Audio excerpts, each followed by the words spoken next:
Good evening. It's Thursday, March 27, 2025, and this is the Council Rock Education Committee meeting. My name is Brenda Pali, and I'll be chairing the meeting tonight.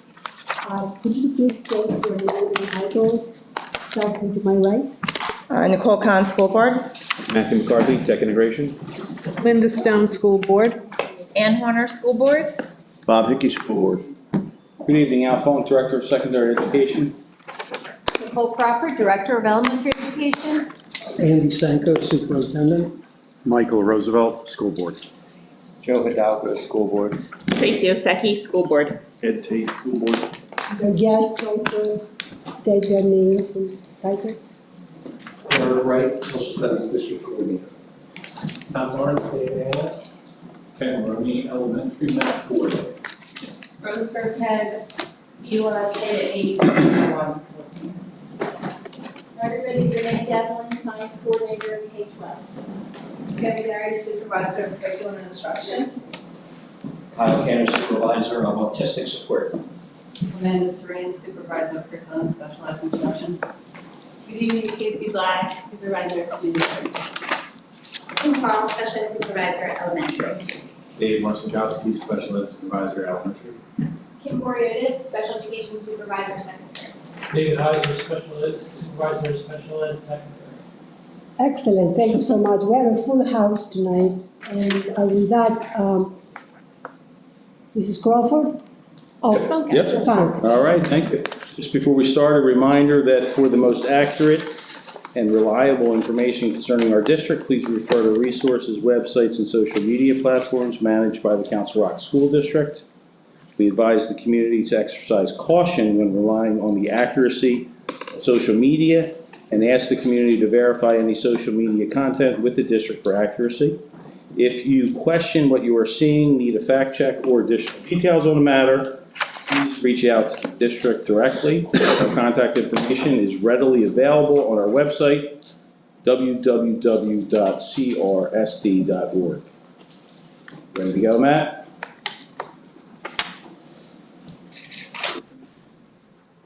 All right, a little bit about this evening's agenda.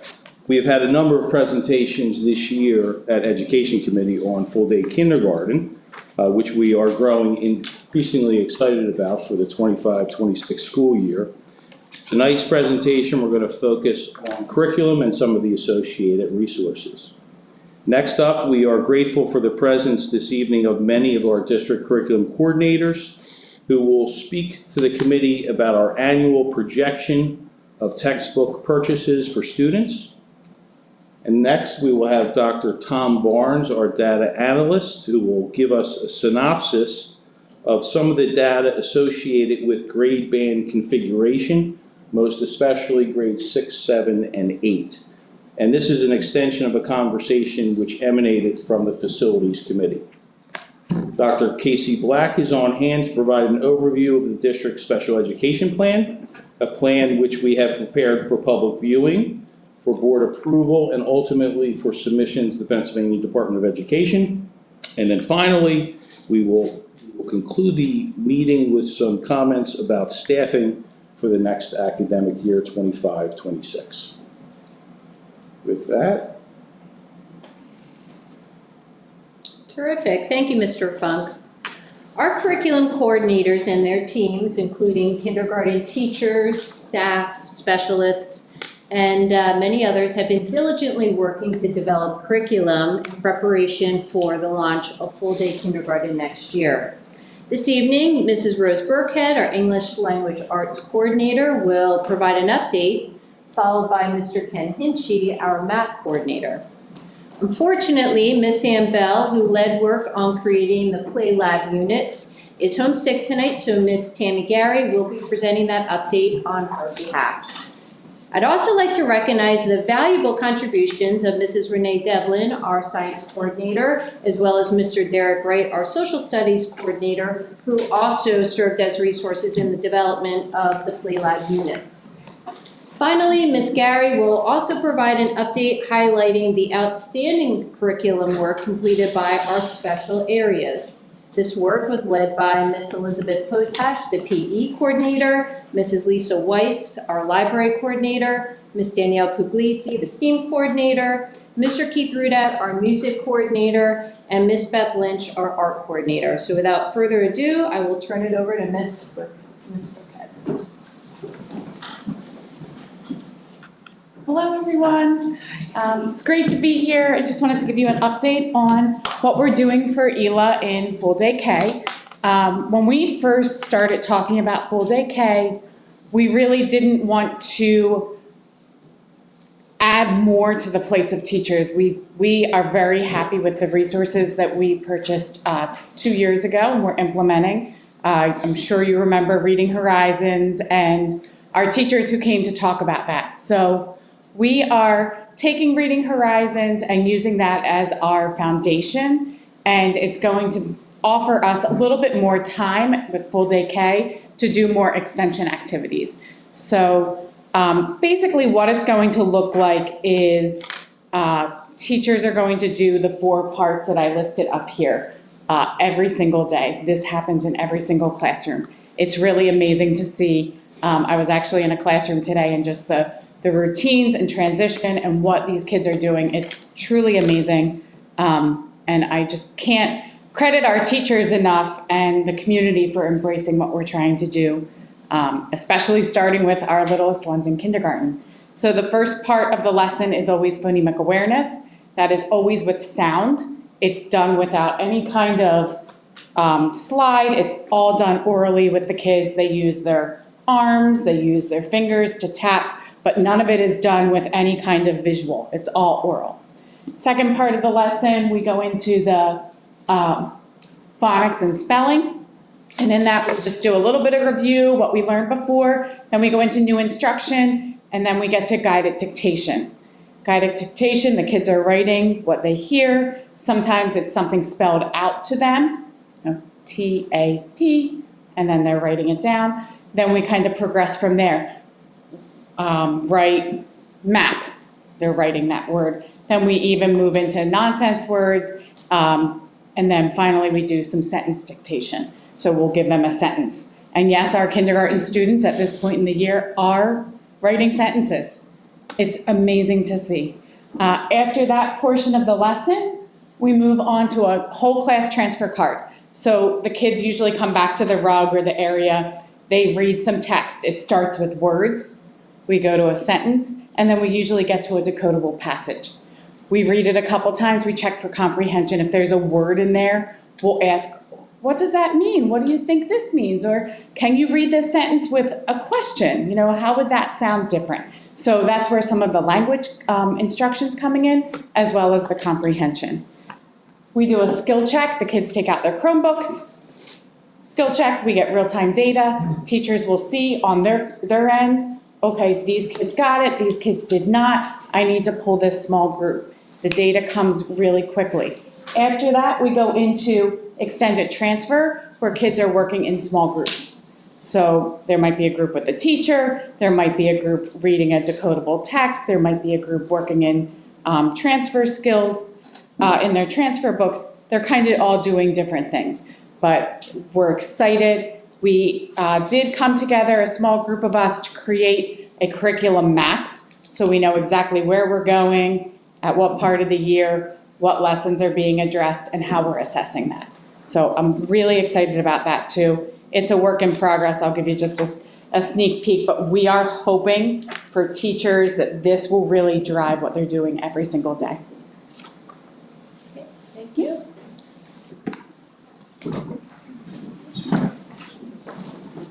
And then we'll Good evening, everyone.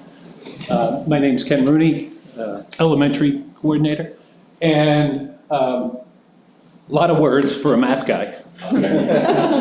So in kindergarten, the 2 major areas of focus are number and shape, and how we work to develop those concepts with the children as far as number, representing and comparing whole numbers, knowing what 3 means, getting a concept of each number, as well as then helping them sequence the numbers with counting, counting objects, oral counting, eventually comparing numbers, and then adding, separating numbers. Most of our time will be spent with the development of numbers and understanding of numbers. The second main area within kindergarten is describing shapes in space.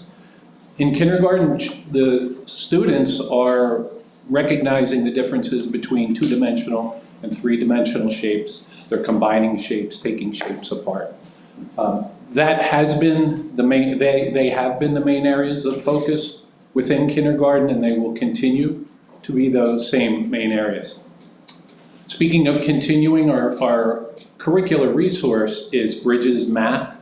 That will continue to be our curricular resource moving forward. Bridges is made up of two major components. There is one component called the Problems and Investigations, and then the other main component is Number Corner. So with the full-day kindergarten schedule, we will now be able to spend more time developing the children's number sense and geometric sense by digging deeper within the curriculum, more specifically being able to teach more of those problems and investigation.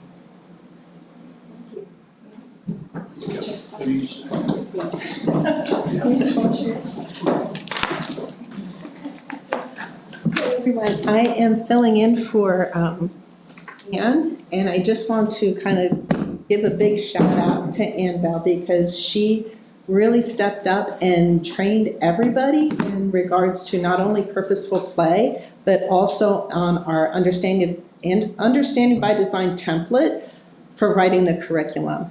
And she worked with the kindergarten teachers and also with Derek and Renee to make sure all standards are being met.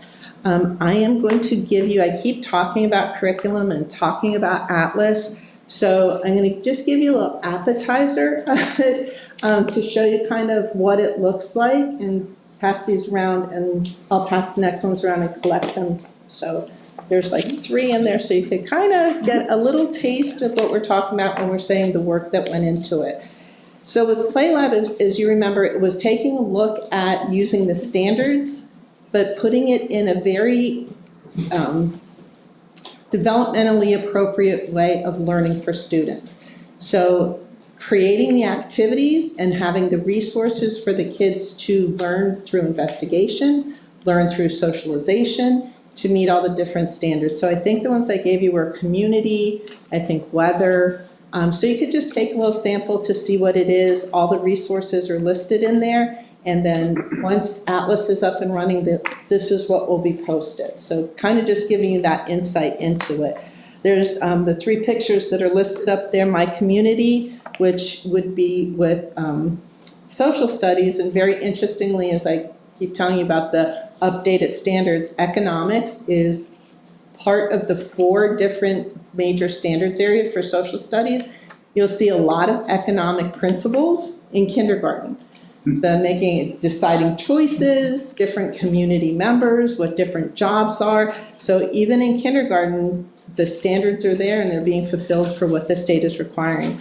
Kinder Cakes is also based on a lot of economic principles of advertising, buying, selling, all the good things. And then kindergarten is with science and looking at the biology piece of that. So give those to you to kind of look at. They're not in final form, but these, if you do go and look at the standards online, a lot of times when you see the big set of K-12 standards, it'll say not a whole lot for kindergarten. Kindergarten has its own kind of, you could get it in a book, and those are called the Pennsylvania Learning Standards for Early Childhood. And that encompasses kindergarten, so it gets very detailed. When you look at these standards, it's reflective of that set of standards and books. Next one. Okay. This was very exciting, and I brought examples of these, so you can also take a look at all the work they've done for it. So you can slide those along. So previously they only had 2 different specialists. Now with the expansion, all 5 specialists, the students will have, I think it's 40 minutes. So every week they'll have 40 minutes of these different areas. So I just kind of put the major themes behind these, and you could read them. Going into it's really when they start to teach, it's setting up different routines, different learning practices. If you think developmentally at this age, it's a lot of building fine motor skills and gross motor skills. So in kindergarten, it'd be things like holding the pencil, holding crayons to draw, how to cut with scissors. With PE, jumping, gross motor skills. With STEAM, it's also very hands-on, developing the skills of also investigation and problem solving.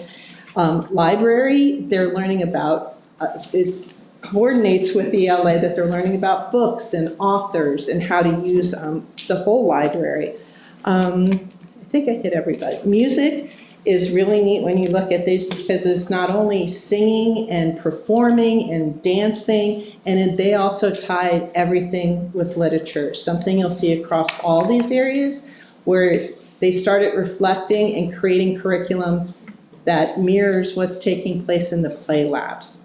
So I'm going to give you a minute to look at these, but I also want to highlight, as I'm always telling you about the state and writing standards, really proud to say that Beth Lynch in art and Liz Potas in health and PE applied to be part of the committee to write the new state standards for art and PE and health. There were 177 applicants.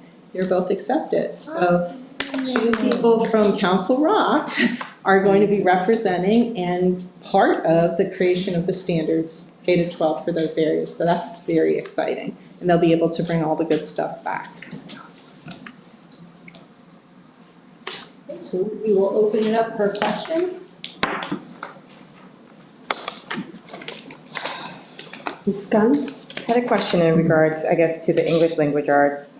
More recently in the full day parent group. I know, I think it was 120 minutes for the ELA. I'm just curious, based upon the lesson design parts that was in the slide that showed the minutes under each section, each part, how will that be expanded? Because when I'm looking at the math roughly, that's only about 50 minutes there. So how will we expand that in Council Rock to hit the 120 minutes for full day kindergarten? Is this based upon part or half day kindergarten right now? The slide that we saw, I don't know if we can go back to it. So those minutes are, that's going to be the whole lesson. Okay. But we can certainly expand those minutes, and that extended transfer could be expanded, as well as there's going to be a writing lesson that needs to be taught. There's going to be other opportunities to do language, a read aloud, things like that. So that's kind of where that time is going to come. And that will also be in the play lab as well, like the language piece of it. Okay, yeah, just for clarification, because I know that was a question, I'm sure we'll revisit it at the next kindergarten stakeholders meeting, but just curious, thank you. Any other questions, comments? Susan? Real quick, these handouts, does the board have digital copies of that sent to us? Yeah, it's going to be when Atlas is up, they're all going to be in there and complete. They're still finishing and working on things. So I just wanted to give you a taste of what it looks like, but when they're complete, it would be all that you'll be able to see everything. No, I understand that, but what we're looking at now, even just the taste, it might be, it's like there's several packets of multiple pages. I don't want to miss something that somebody's saying, so I'm hoping that I can spend more time with that. By just, even with the caveat that this could update and change. And we can also get an update from Annabelle as well to see exactly how much more time until it's finalized. And it may be worth it just to wait and send it once it's, because they are very close to finishing. Mrs. Zaki? A couple questions. Thank you all for the presentations, that's wonderful, and congratulations to Mrs. Potash and Mrs. Lynch, that's great. They're gonna do a great job. Question about the play labs, I guess, first of all, is how much of that is going to be overseen by the teacher versus like overseen at the district level? Like how much flexibility? Will every Council Rock kindergarten be learning about butterflies in the same week? Or does the teacher have flexibility there? When we create the scope and sequence, there's the flexibility for different things that might come up. So if there's extended interest, if you need more time with something, but we want them to keep within, I always call it like report card things. So you can be flexible, but in the end, you have to hit the hard end for the date for different assessments and things like that. They're usually set for weeks, so it could be like 3 to 4 weeks of doing things. And again, looking at the interest of the students and what they're working on and giving them the opportunities to try multiple things, not just one thing. So flexible, but still meeting what they need to meet. Okay. My other question, as we go into full day kindergarten, I'm curious what the district is currently doing, and it might be different by teacher, for homework for kindergartners, and will that change with full day kindergarten? Homework is something that we still need to discuss and probably is inconsistent depending on the class or the school, but that is something that we'll take a look at. Again, what we've said from the beginning is we want to build a developmentally appropriate program, and especially with a full day, that's probably a question for our teachers, our specialists, our coordinators, those involved with the planning about what is appropriate for a kindergartner, especially after a full day. Especially after a full day, yeah, that's what I'm thinking, so thank you.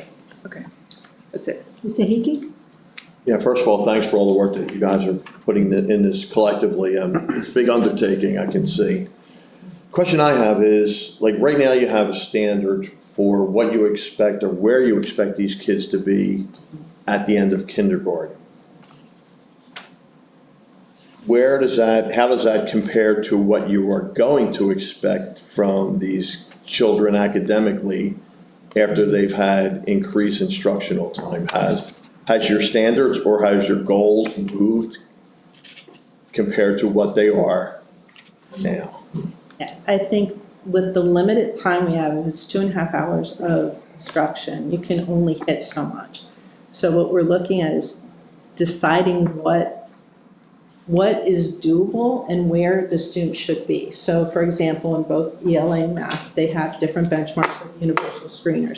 So we'll monitor the screeners in regards to where the kids were and where the kids should be, because we saw that as a deficit with not having enough time. So we have those measurements to check. In regards to the standards, a lot of their things are within grade bands, you see. So in kindergarten, a lot of the standards will say, like, with the teacher's help, a child will be able to like identify the author of a book. In first grade, the child is able to identify it. So it takes, like, in kindergarten, it still has teacher involved with it as it moves to first grade. So the monitoring of it, those are observational assessments. You're not going to have bigger ones. But within the programs, we're going to be charting and looking at the measurements to see how they're progressing and compared to the past to make sure we're moving ahead. It's all very developmental until they get to third grade with the PSSA. So the big assessments we'd be looking at would be the universal screeners.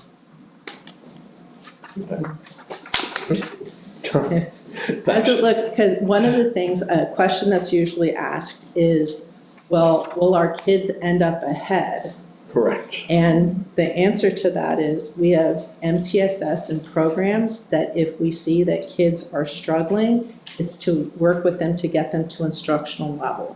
Like it's saying, former districts I worked at, when we looked at that, by third grade is really when you want the students to have the highest level of understanding, because you switch from learning how to read to using reading to learn. And if you have all the supports in place, kids who were struggling by third grade should be where you want them to be. So it's a change in the support and what it looks like, because no matter what, we have programs to get the kids to where we need them to be successful. So it's kind of like a trick question, because if you take all the other variables away, it would be something, but we're adding all support for any student who's struggling to be successful. So it's a kind of tricky answer because it's a lot going Coming on. from an educator. In the end, it's the goal is the success of the child. So having kindergarten will provide greater support so that more kids will be receiving grade level instruction instead of having all the support to get them there. Right, and the goal will not necessarily be, I'll use your example. So by the end of kindergarten, students still may not be able to identify an author without the teacher's help. There'll just be more supports for that teacher to hopefully identify the author with the teacher's help. So by the grade bands, right, so standards are written in the grade bands, it's saying you have multiple opportunities within the grade band to get there. So you're introducing, you're developing it, and then you're mastering it.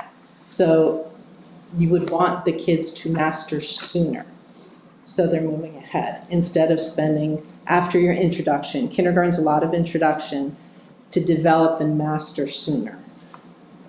And the same holds true with math, for example, instead of being able to count to 50, well, the goal is not for them to be able to count to 80. So the goal for kindergarten is to count to 100. So that was the goal, and it'll still be the goal. If they count beyond that, great.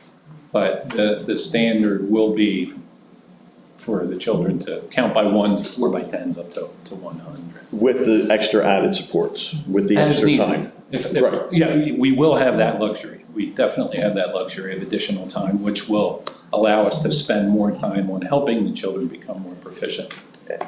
And one final question, I appreciate your time.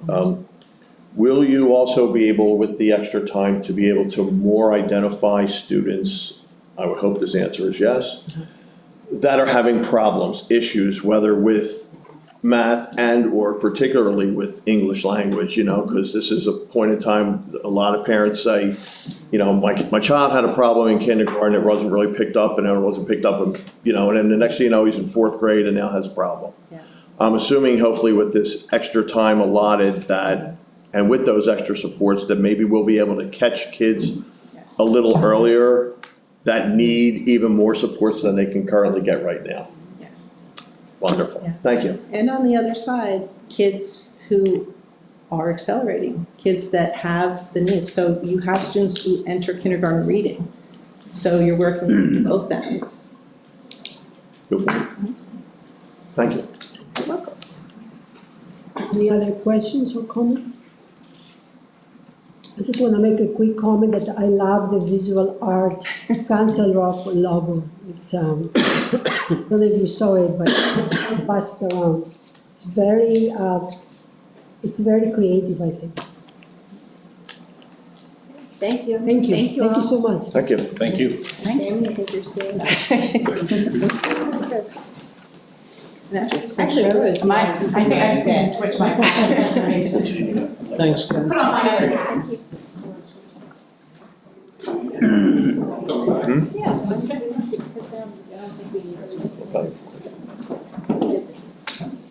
Me again.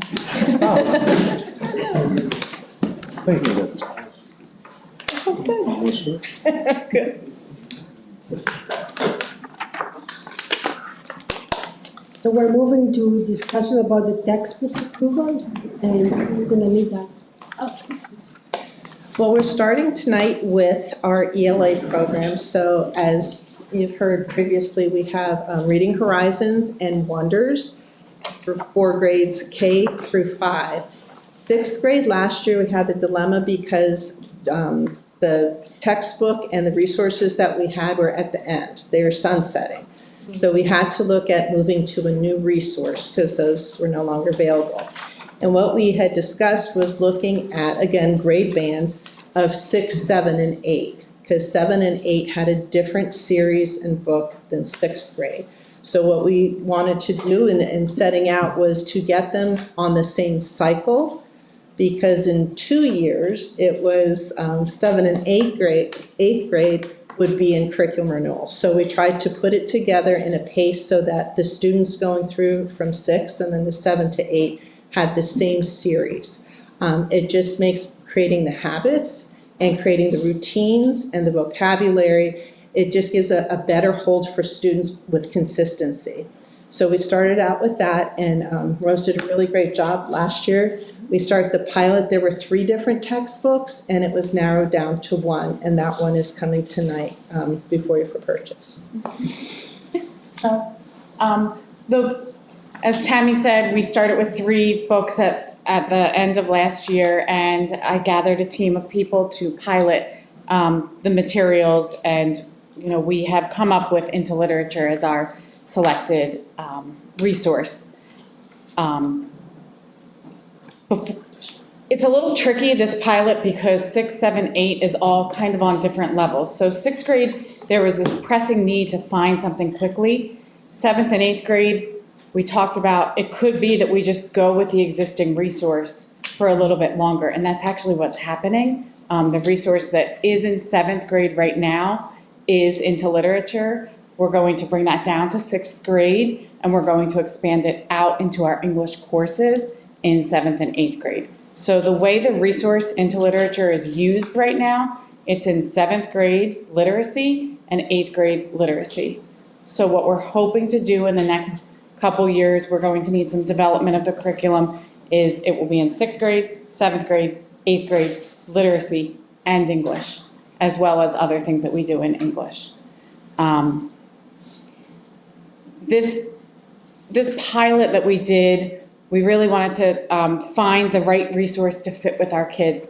And when we started looking at resources and we looked at a different resource, the team came back in November when we met, and they were really struggling with this resource. I had a lot of support in from the company with the other resource, and we ultimately decided that it just was not a good fit for us for a couple reasons, and one of them being the continuity with Wonders. So the Wonders curriculum and this Into Literature are pretty similar in the way that we're kind of presenting units to kids.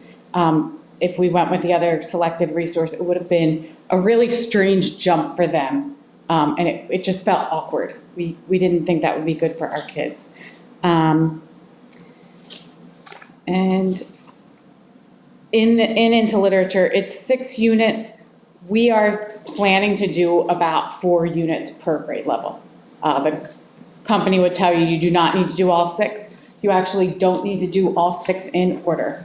All of it is standards aligned, so what I've started to do with a team is look at the units, see the standards, make sure aligned to our priority standards, and then we will plan backwards and make sure that everything's being met in the units. So we have some work to do still with the actual instruction piece, but we feel very good about the resource of Into Literature.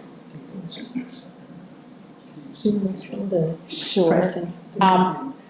The pricing is going to be a 6-year license. So the quantities are what they are. We can change them every year based on our enrollment. We just can't go above the total number. So if we have 850 kids entering 6th grade in 2 years, we can change that number. That doesn't matter. And then every student will receive a consumable, and there is money built into this to purchase a novel for each grade level. And there is also, right now, a consumable grammar workbook in there for 6th grade.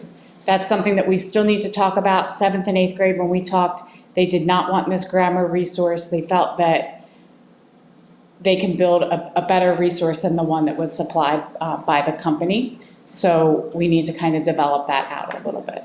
And I do have the materials up here if you wanted to take a look. It is designed by thematic unit. And that's the pricing. It also includes our professional services. So that last number in the top part is professional services. That would be any kind of training that we need from the company. And the shipping costs, that number started way higher, double what that number was, and I kept working with her to try and bring that shipping cost down. But I think it's good to note that that is over 6 years. So that provides shipping of all the materials, the consumables that come every single year to every single school. So that's going to 12 schools. It's not just going to one school. It's going to 12, and they are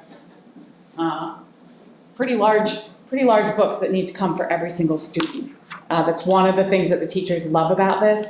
This is their consumable. They are marking up text. They are answering questions in here, and they really like this. At the middle level, the middle school teachers really talk about the fact that the computer screens are really distracting to our middle school students. So having really good habits in print is, I think, a fabulous resource. It is also all available online. So if someone wanted to do it online, they could. There's also the audio of all the stories. They can listen to the stories.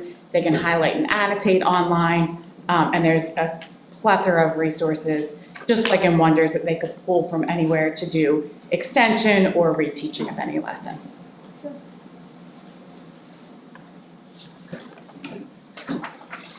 That's it. Next, we have Renee Devlin. She has a number of things tonight, and the reminder of why she has so many different things is next year, the new state standards for the STEELS standards start.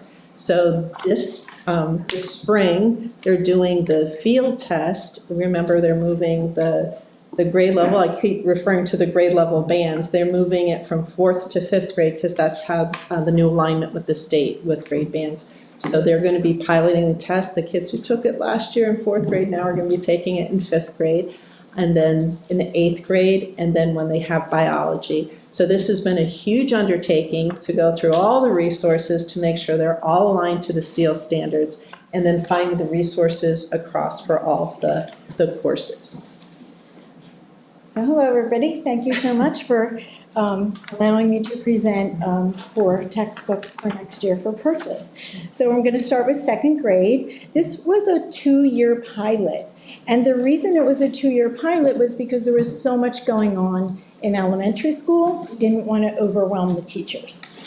So this is a new unit, not a new addition to something we currently have to match the STEELS standards. And just because I'm going to say that word a lot, it stands for Science, Technology, Engineering, Environmental Literacy Standards. So about a decade ago, everybody was talking about NGSS. Most states adopted NGSS. Pennsylvania decided to add more to NGSS and add in environmental, sustainability, and literacy standards. And the standards are integrated, so that it's really fun to have this opportunity to add a new unit. So the new unit integrates very well with social studies standards. It's mapping, how can we map land and water on Earth? So Rolling Hills started the pilot 2 years ago, and then this year, we wound up, everybody loved it so much because it's succinct, it is integrated, it's online, and it's relevant, authentic learning. 16 regular ed 2nd grade teachers used this kit this year, and additionally 5 gifted teachers. About 375 2nd graders did this unit.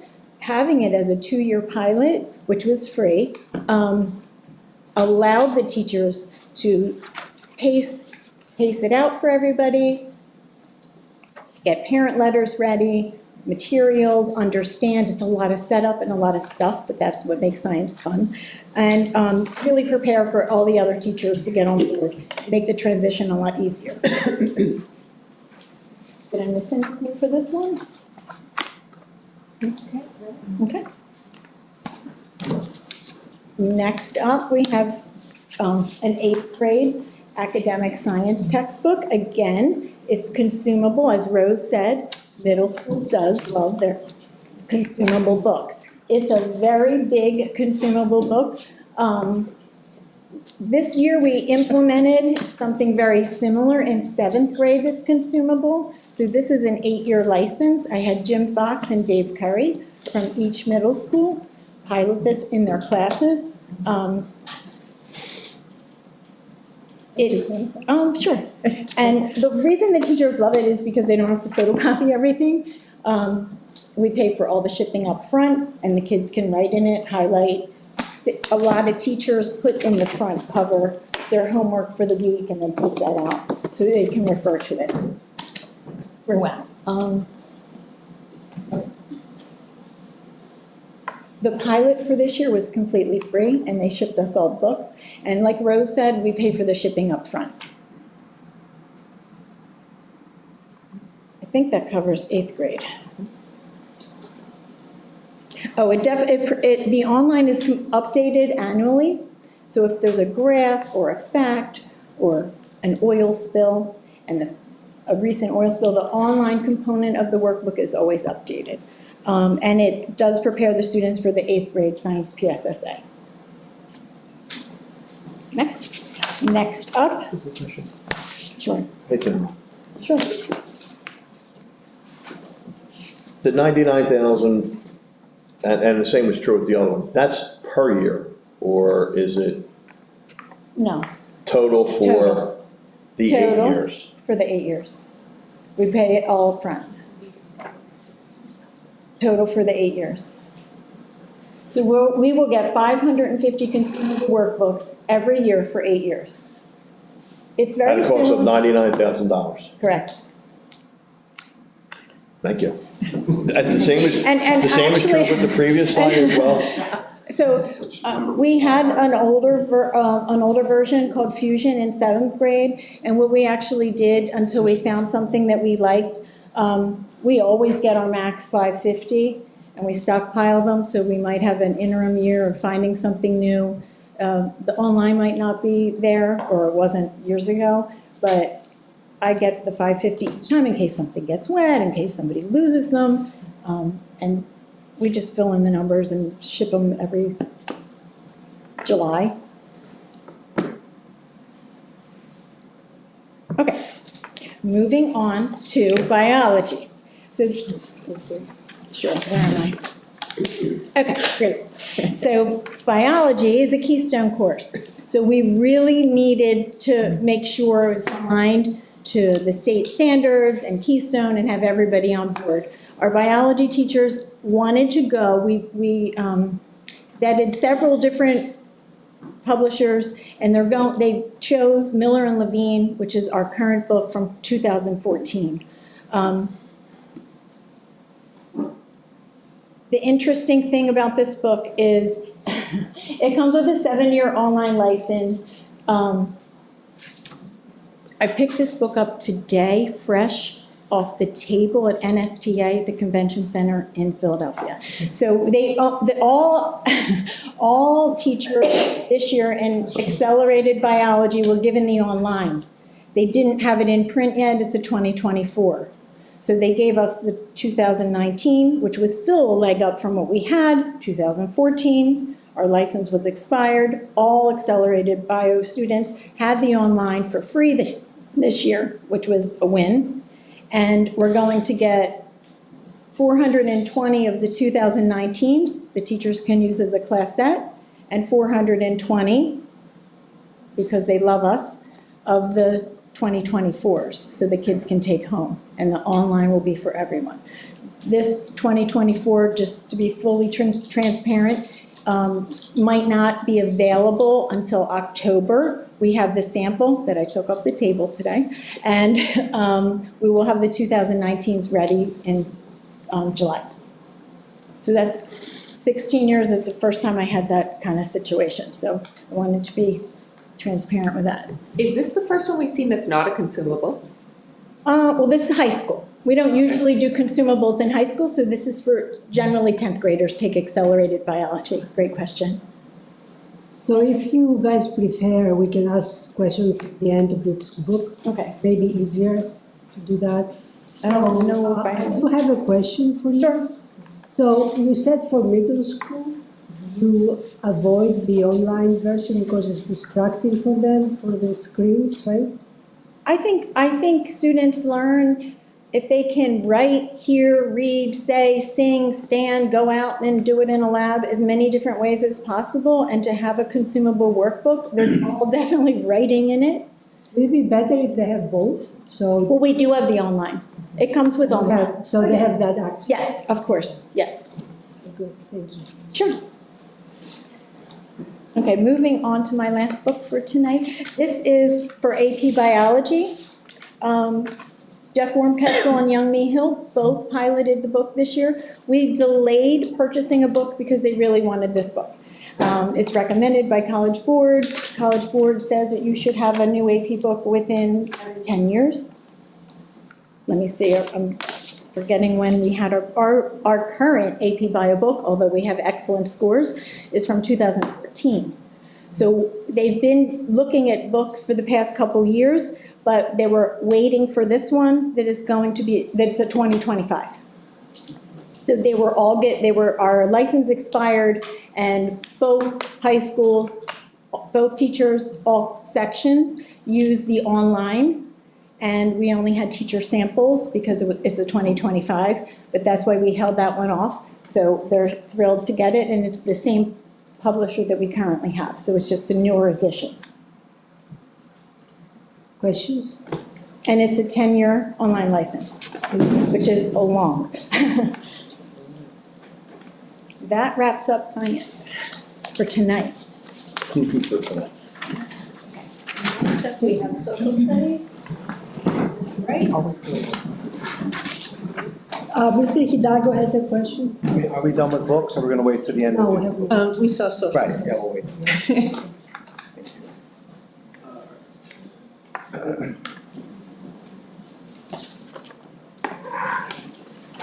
Hello, everybody. Hello. Great, thank you. Okay, good. All right, so I'd like to propose purchase of a American Civ textbook that would be for both 9th and 10th grade. It would be for our academic as well as our Studies In program, which are both academic level. We did pilot this past year with 2 teachers, one from North, one from South. Our 9th grade teacher from North was Melanie Gibson. She piloted the 9th grade program. Catherine Hoyt at South piloted the 10th grade program. In total, anywhere between 100 to 120 students that participated in the pilot. The main reason for the purchase is teachers are very excited about having a textbook that is the same for both 9th and 10th grade. Right now, we have 3 separate textbooks within the 4 levels of classes in 9th and 10th grade. The copyright dates are anywhere from 2009 to 2014.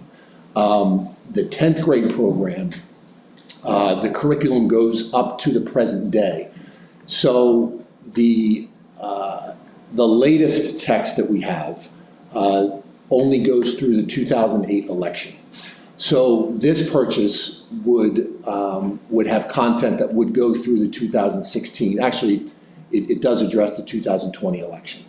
So that would be good for the 10th grade.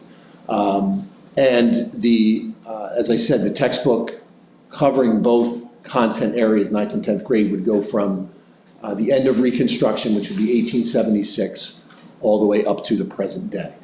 So it fits really well. In addition, currently the 9th and 10th grade academic books do not have direct online access. So this would provide online access for the students. The pilot's gone really well. There are a couple small issues that we're working with in regards to it being really easy to access via Canvas. The students can access the book online via Canvas now, but we want to take away a couple steps in doing that, which we're working with the tech integration specialists with that. But overall, they love the visuals of the book, the primary sources, some of the online opportunities, things like they have intro videos for every unit, what they call quest assignments, which has to do with inquiry with each unit. The teachers really liked. And it aligns very well with our frameworks, with the course frameworks that we have. We have used Savvis in the past. We actually just had a 3rd grade purchase a couple years ago. The customer service is great. Haven't had many issues with them. So we think it'll be a really good fit. Now we are going to purchase 500 textbooks. with the online access and then an additional 500 online access programs. And this is a 6-year program. We're going to save about $20,000 by not having a textbook for every student. The reason being, it's just in today's day and age, the number of times students are actually bringing a textbook home when the online access is right there is very little. So we're going to purchase enough so every classroom has a class set of textbooks. So if a student wants to sign out a textbook, take it home and use it, or if we have a special education IEP where a student has to have a hard copy, that will be provided.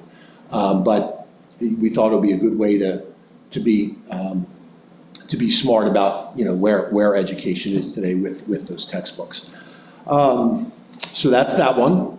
And then our second book is really just a new edition. It's for our elective course, our Honors American Government and Politics. Savas is the publisher as well. And it's the Magruder's American Government, which right now is what the Honors Government course uses, but the copyright date is 2007. So this is just a new edition. And I taught the class for 20 years, and it was a really, really good resource. At that level course, as an elective at the honors level, the textbook is really more just a supplement for the students. It's not something you're diving into every day because you're really diving more into things like the Constitution, current events and issues that pertain to the way the government works, but it is a really good supplement. Similarly to the 9th and 10th grade textbooks, we'll purchase enough for class sets, and then an additional amount of online licenses, so all the students have online access as well. Currently, there's no online access either for the Honors Government textbook right now. It's just a hard copy, so this would be a good addition. It would save us about $2,000 by having just the class sets. Okay. Any questions? Mr. Hidalgo?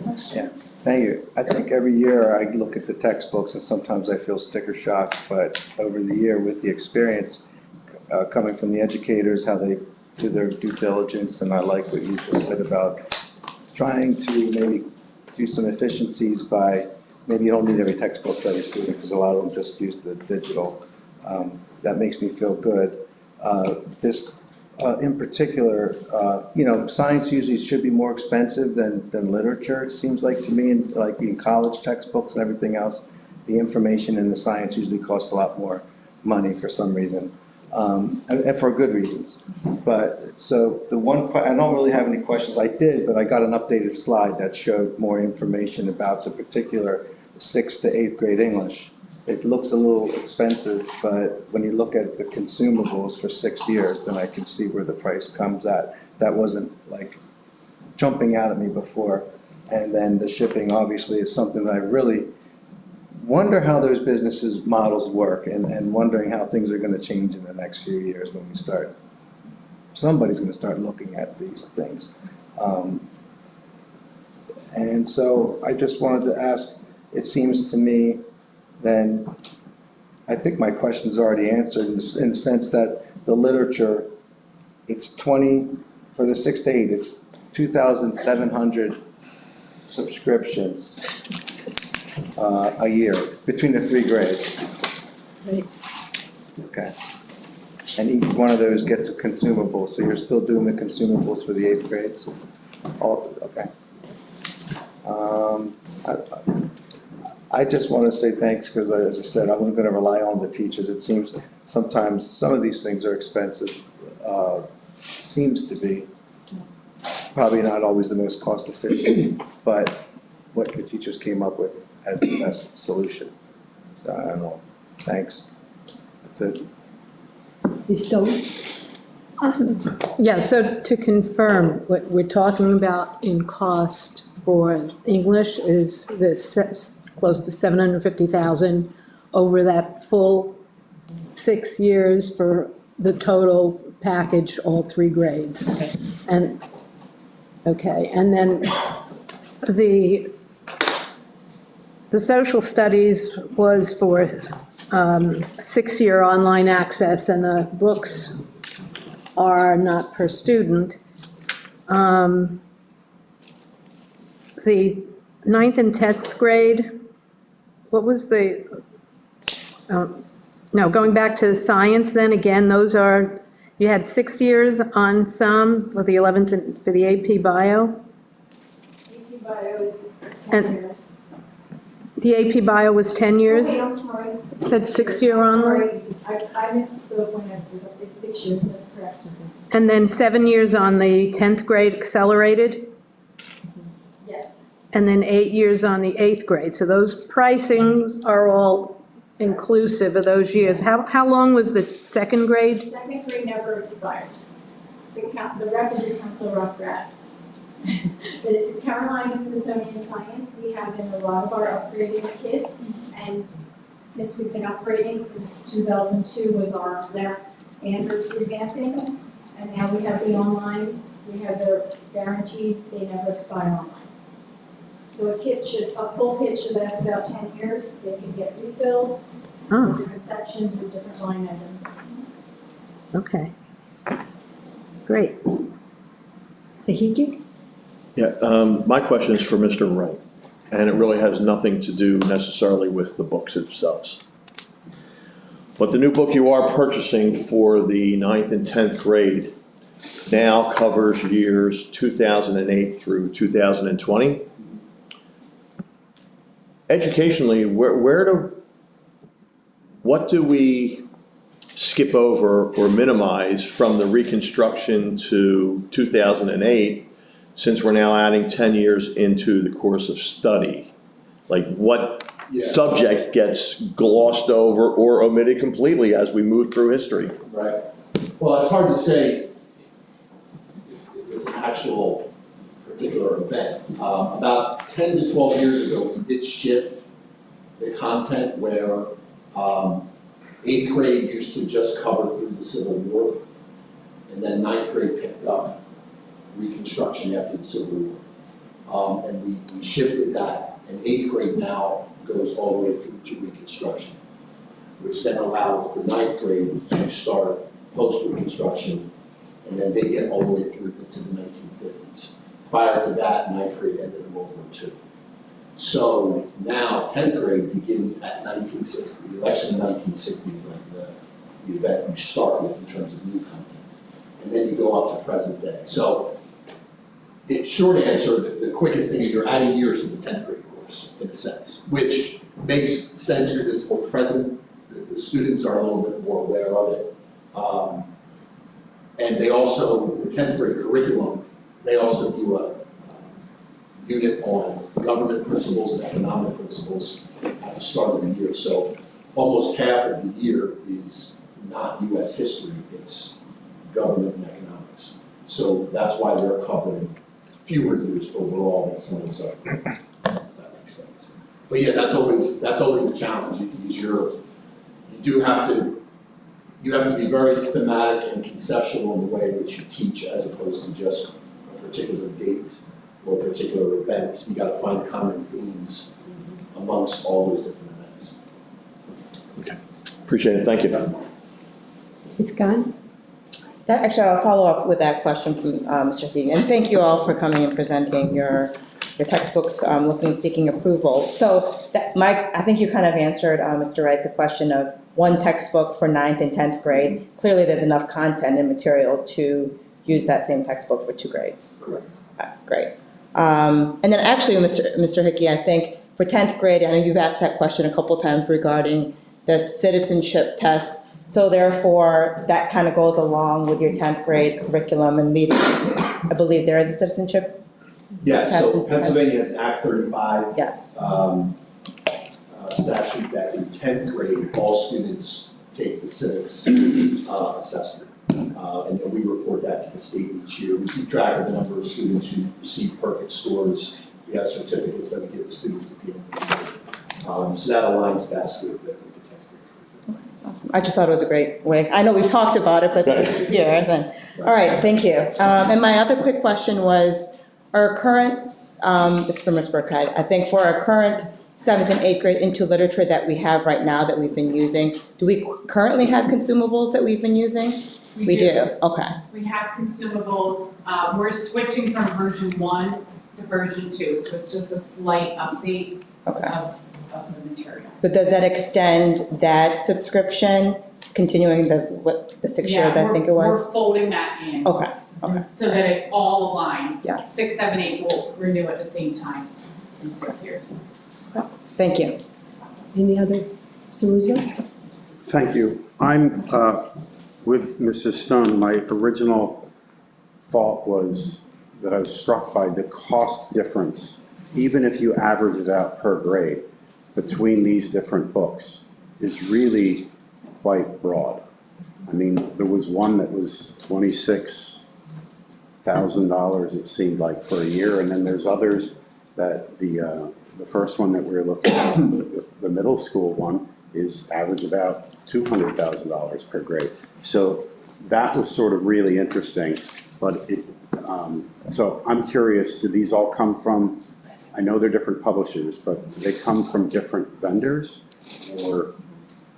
Well, in terms of the social studies, the one that was the lower price, it's an elective course. Okay. So for example, next year there are only going to be 2 sections run in each building, so that the textbooks are opposed to every student. So that makes sense. Okay, well, that explains the low one. Still there. Well, the consumables have to be provided. Yeah. You're not reusing the Right. consumable. Yeah, I just thought it was interesting. Not saying it's right or wrong, I just thought it was interesting. The next question is also to you, Mr. Wright. This is a little bit more educationally philosophical. At what point does current events become history? Good question. So one of our guiding questions within social studies teachers is making connections to current events regardless of the time. So that's throughout whatever area they're covering. Now what we have to do at the 10th grade level is we have to update our frameworks recently to incorporate content that will align with the standards that all teachers will teach, so that it's no longer current events. Like, so for example, maybe 5 years ago, our frameworks didn't have the election of 2016, but it might have been a topic that was addressed within other areas.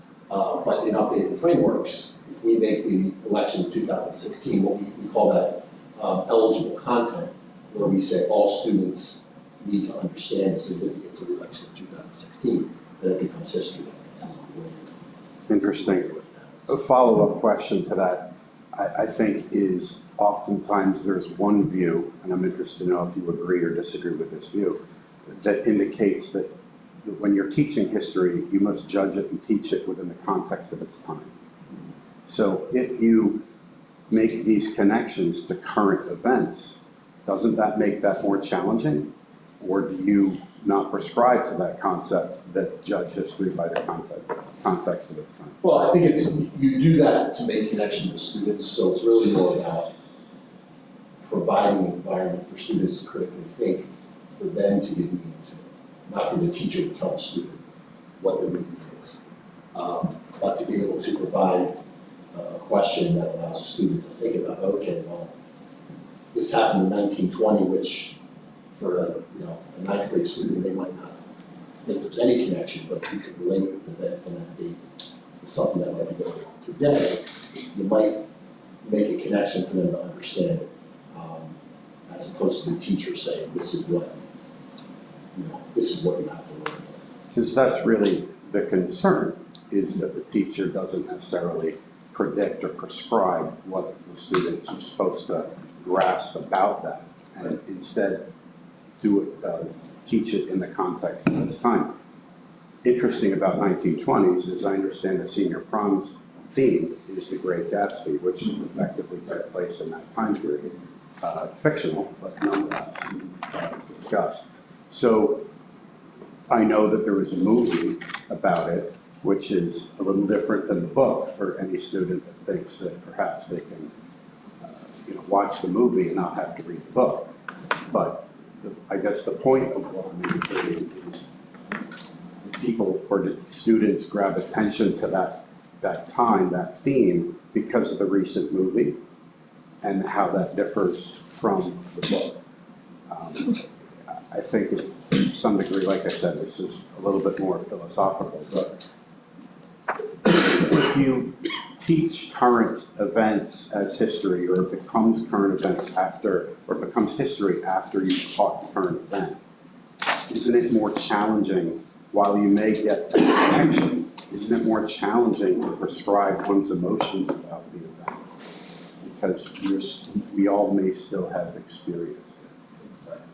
And it doesn't, the passage of time isn't there to allow the judging of the various different opinions that can come up around all different events. And firsthand sources are probably some of the best ways to teach and to really analyze and judge history.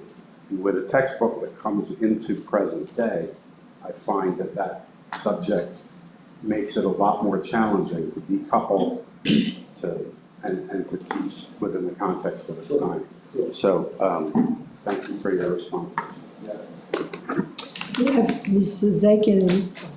Yeah, mine is just a comment. I appreciate everybody coming tonight, and I just love it when we have the opportunity to spend money that so quickly impacts so many students. You know, it's much more exciting than like when we're like, oh, we need to replace the boiler, or like, you know, fix the humidity at the, you know, north pool or something like that. So this is a tremendous amount of students that are going to be affected quickly and for the better. And it sounds like in a lot of these areas we were kind of behind. So I'm grateful that you all have done the research and made these recommendations to us.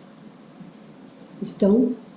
What I was going to say, and then Mr. Roosevelt touched on it at the very end of his comments, was the fact that that I actually have the book. I bought the 9th and 10th grade U.S. history book, and it focuses on primary source, which is the best way to look at it. Look at any event and then the kids have the ability to read that primary source and make their assessments of what they believe it means, what the intent was. And I think that's how you want to have multiple primary sources. Yes, and it's Even, all about. even from opposing opinions. Mm-hmm. And that's how the books, I think, are designed for the teachers to draw that thinking and problem solving and from the kids, as opposed to just rote info. Any other questions or comments?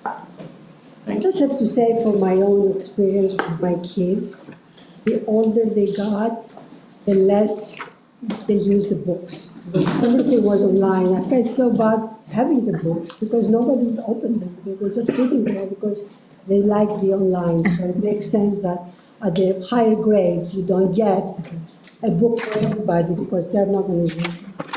Good observations. Very, very nice discussion and presentations. And I'm sure this will all come at the next board meeting for approval. Thank you.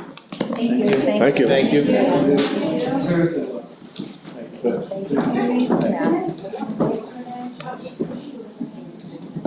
So did they say all the books are all upfront costs? We have everything, all this cost, front end. The shipping was a little bit that was split. Oh, was it? That was the only thing that split.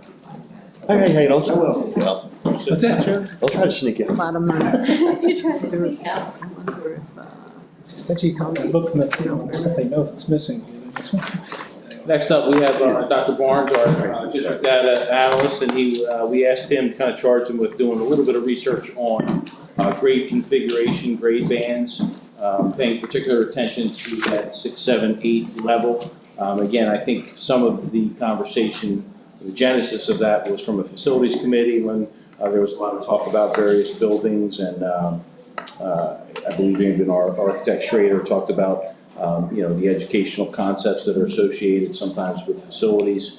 So we asked Tom just to do a little bit of research on grade bands and surrounding Bucks and Montgomery County, and here he is. Welcome, Tom. Good evening, everybody. I always appreciate Dr. Sanko's invitations to present to the Ed Committee. See you guys again. Tonight I'm going to try something a little bit different. I'm actually going to follow a script.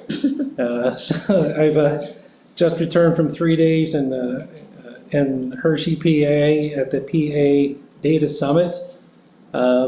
So imagine, if you will, me surrounded by chocolate and data for 3 days. I'm awash with things to say. And in that 3 days, my office moved up into the suite with Al, Nicole, and Andrea. So normally I toil in secrecy preparing for these meetings by, getting my colored charts together and, scoring out the music and the dance routines that go along with it. And they see me, and I think Nicole called me in the hallway and said, "Focus."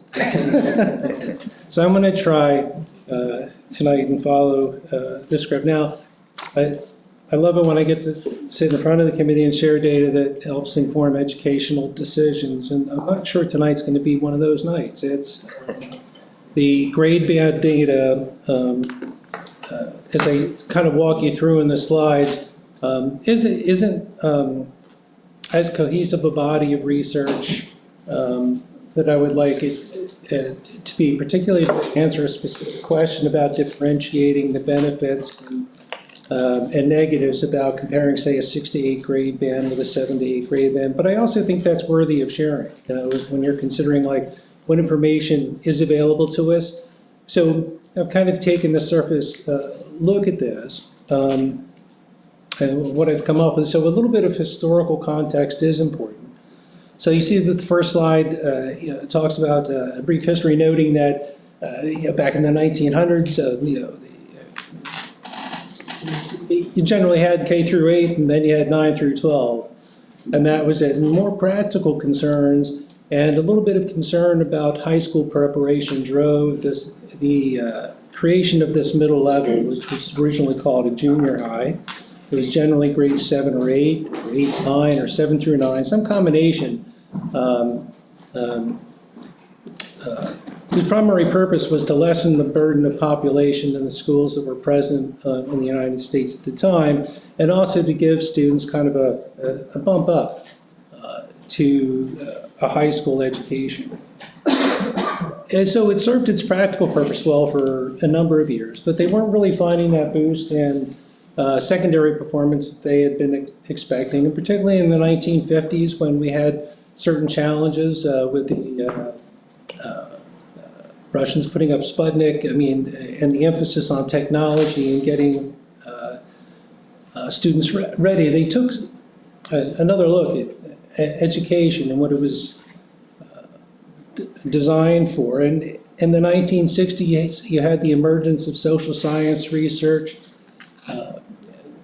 broadening the perspective on American students to include the social emotional uniqueness of adolescence, and how might schools be configured to educationally and socio-emotionally address some of those needs that went along with adolescence, and therefore prepare them for a well-rounded approach to adulthood and education as it went on. So that was the emergence of the 6 to 8 model, which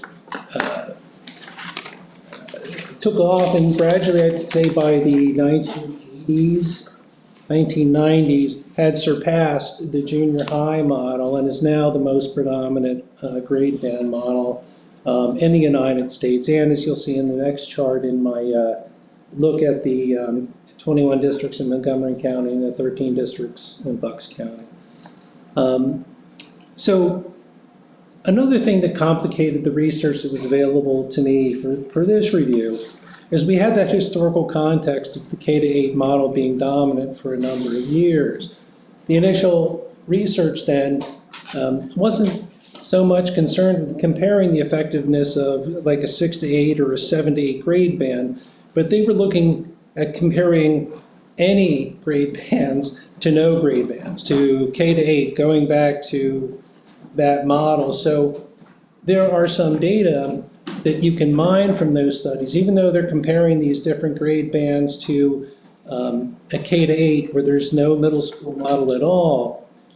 Some of them kind of backed into finding out some things about, number one, what happens during a transition from, say, an elementary school environment into the next level, whether it be high school or middle school.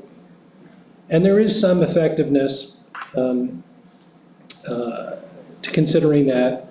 And there's a new push in the urban school districts, particularly listening down from one of the studies, Baltimore, Cleveland, Cincinnati, Milwaukee, New Orleans, and even Philadelphia, that are considering moves back to the K to 8 format. Informed in part by some of that research that I'll talk a little bit about tonight, done, I don't know, it was 20 years ago, 25 years ago. So what I've done is I've tried to take a look at the body as a whole, keeping in mind that there might be, say, if this discussion goes further about considering a specific grade band or specific issue at a certain grade level, the research might then be more direct, and it might actually bear more fruit than kind of a more broad band look at which is better, 6 to 8. So, I mean, imagine, if you will, even before going to the next slide, if you think just like about the school districts in Bucks and Montgomery County, it's hard, like when I was putting together those tables, to look at the middle school bands and say, oh, that's what separates our district from another 7 and 8 district or that. It's not as relevant a factor as it is how a district, prepares students at every step of the way. So if you know that there's, say, going to be difficulty in the transition, it's the ability of a school district to use the educational wisdom of the leadership team, the curriculum folks, to kind of anticipate that there's going to be a problem or, issues during transition, and to prepare for them in those schools and school districts. As the later research, using a little bit more sophisticated techniques. Again, you think about the diversity of even those 2 counties. Now magnify that by an entire state, like Virginia, or particularly large school districts like Philadelphia or some of those urban school districts. The demographic diversity just totally overshines the contributions of a specific grade band in middle school. It's not that there's information that's just totally missing, but it takes a backseat to say other fact.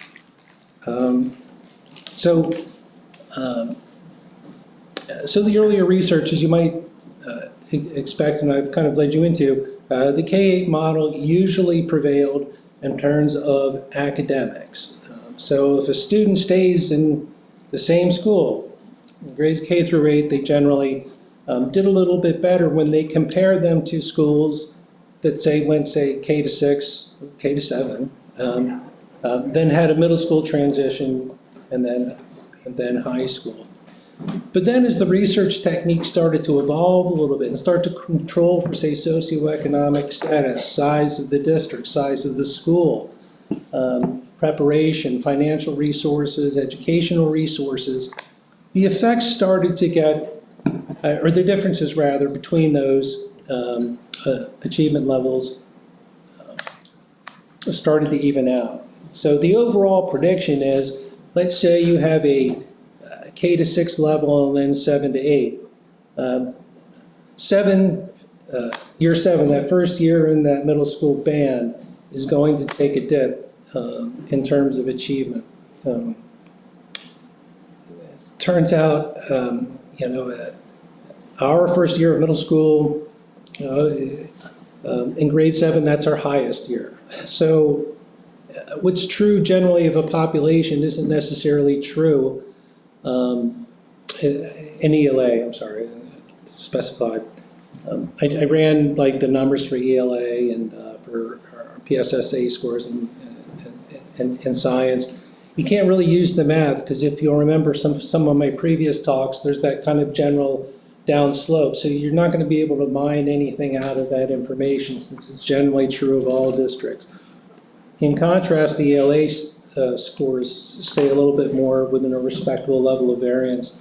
And I could collapse the ELA scores across districts. And like I say, our highest percentage of proficient in advanced for the last 2 years happened to be in 7th grade for the PS. So some of the takeaways, though, are to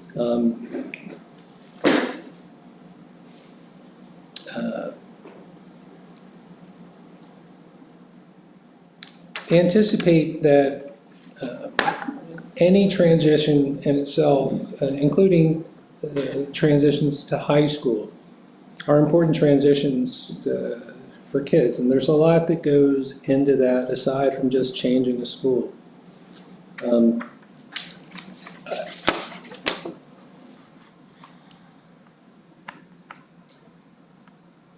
And the relationship between socioeconomic status and the success, I do want to comment a little bit about that. The earlier studies had shown that that was a factor that would mitigate against the impact, the decrease that you would get when you made that transition.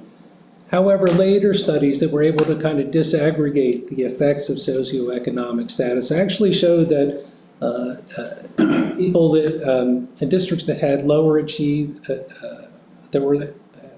had lower scores in achievement and lower socioeconomic status actually made the transitions easier. I'm going to leave that one just kind of open at the moment. I will tell you honestly, I'm not quite sure about how those things line up at the moment. I suspect that there's a floor effect in terms of statistics. Like if you're scoring very low, then a transition wouldn't necessarily have as noticeable an impact downward when you do make the transition. That would be one kind of intuitive thing that I would want to look into a little further, but until I do.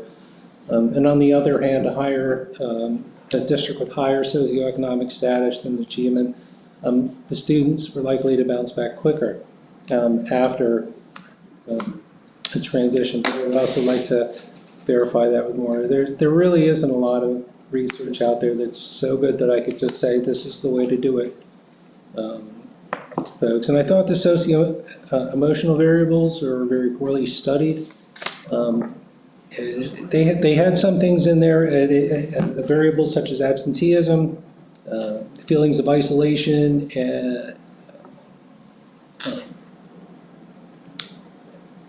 and just losing that connection with their teachers in that first year. But it was more of an afterthought to the achievement studies that were taking place at the time. So they took the form of questionnaires. There wasn't a lot of information about response rates, about how those questionnaires were set up. So I'm going to offer them out there that those transitions are important. Overall, the research does suggest that whatever format you use, by 10th grade, the effects of that format grade band have evened out and have become so statistically obscure that you couldn't look backwards from 10th grade and say, oh, that student must have had that grade band or must have done a K-8. By the time 10th grade rolls around, the effects that were noticed in the transition years had largely disappeared. Again, so I would leave you with that the research does suggest that there are going to be difficulties during transition. I think, we know that you didn't need me to sit up in front of the group and tell the educators in the room that, hey, first year of middle school is going to be tough. If you're listening at home and you're hearing it for the first time, it's tough. But we know it's tough, and we have, I think, reasonable supports in place to anticipate that. And if you go on to the next slide, that just kind of shows how the grade bands in middle school play out over the 13 districts in Bucks County and the 21 in Montgomery County. And you'll see, of course, I had said the largest, most popular grade band distribution is, of course, 6 to 8. And those those statistics that you see are almost identical to the federal statistics in the United States. So it's very close in terms of percentages. And you know, if anybody's interested in the chart, you know, it's just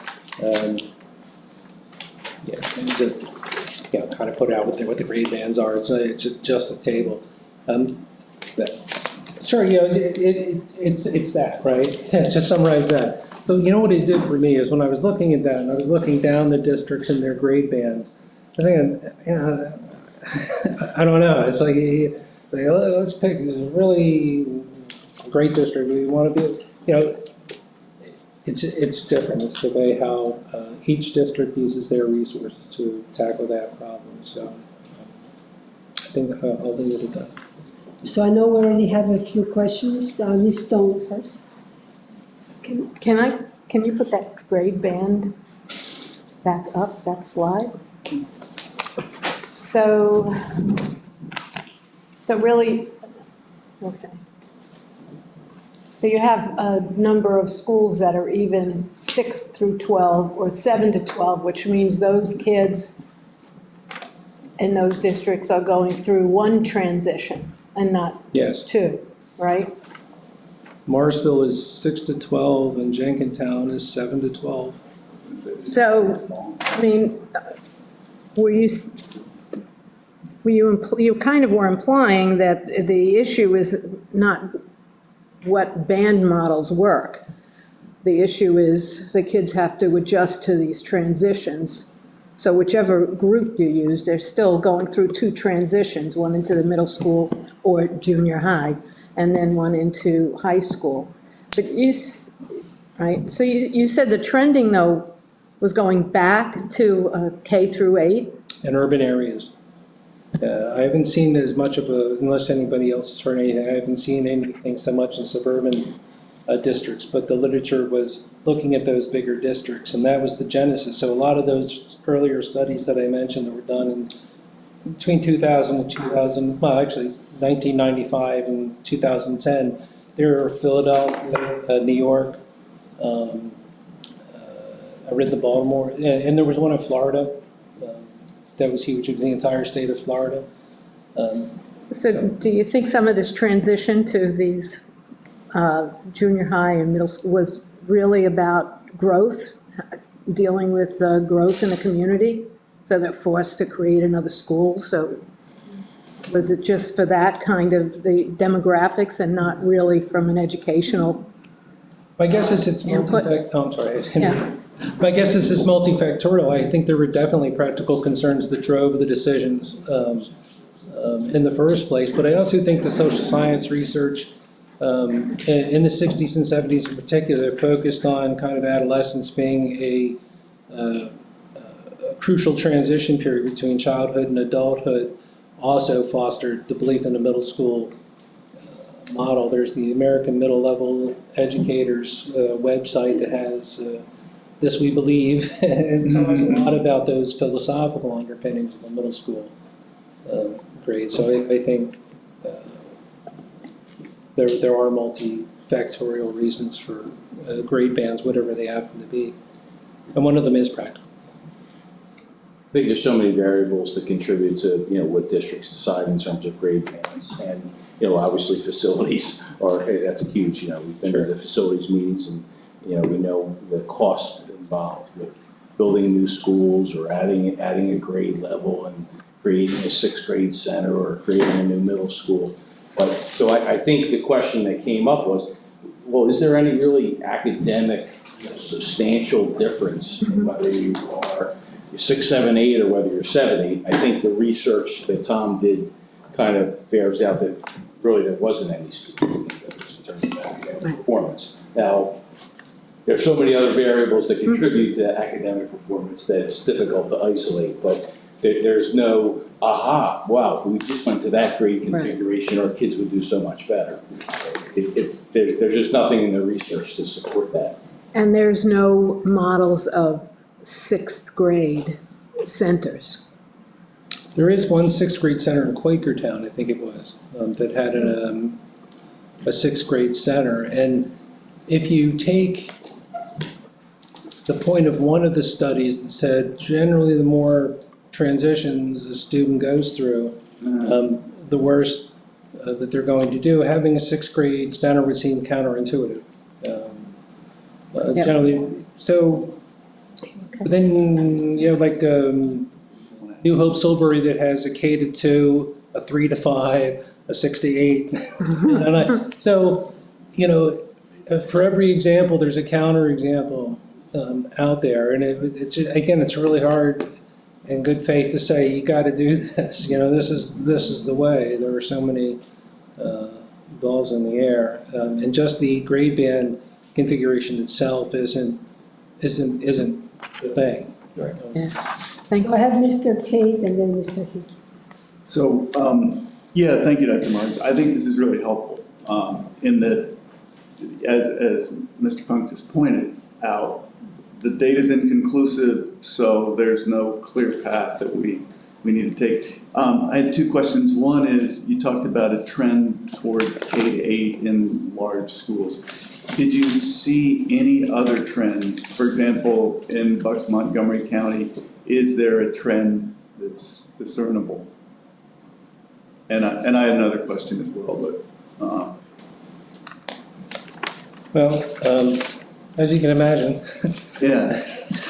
I've been looking at the numbers, trying to get some truth out. And the first level, you know, don't you know that in, I think it was 2023, the averages, and this is not in the Statistics Hall of Fame. This is me taking the PSSA scores for each grade level and averaging them, you know, right? So, and getting the numbers. But in 2023, the schools behaved pretty much as the research said they would. So K to 6, their lowest score would then be in the 7th. You know, so you'd see the scores kind of running up to 6th and then dropping at 7th. You know, and the the K to 5 and the K to 6 districts did the same. So K5 dropped off at 6, K to 6 dropped off at 7. Of course, you know, we're K to 6 and our highest is 7, right? So, but then it wasn't true, again, for the 2024 numbers. Again, just using that first level of analysis. So I didn't even control for some of the other the variables. I also like to point out that Council Rock green line is above all the other ones. Oh, good, good. But, you know, so, and again, it's a point I'd like to keep making, but still the, I could do a deeper dive. I'm not entirely sure it'd be productive though. Yeah, that's in all faith, yeah. Yeah, my other question had to do with size, the size of the schools. And, you know, I'm referring to the fact that we use the teams approach so effectively in our middle schools to essentially break down the size of the middle school. Is there anything in the literature that speaks to school size and grade bands? Indirectly.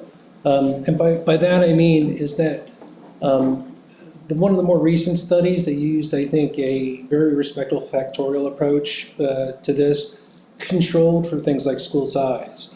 It controlled for SES, it controlled for geographical size. It held a lot of variables in play, and they're looking at the entire state of Virginia. So they had a big enough sample where they could find exemplars of certain schools. They had to eliminate some that were so small, like 100 to 200, that they just statistically were hard to model.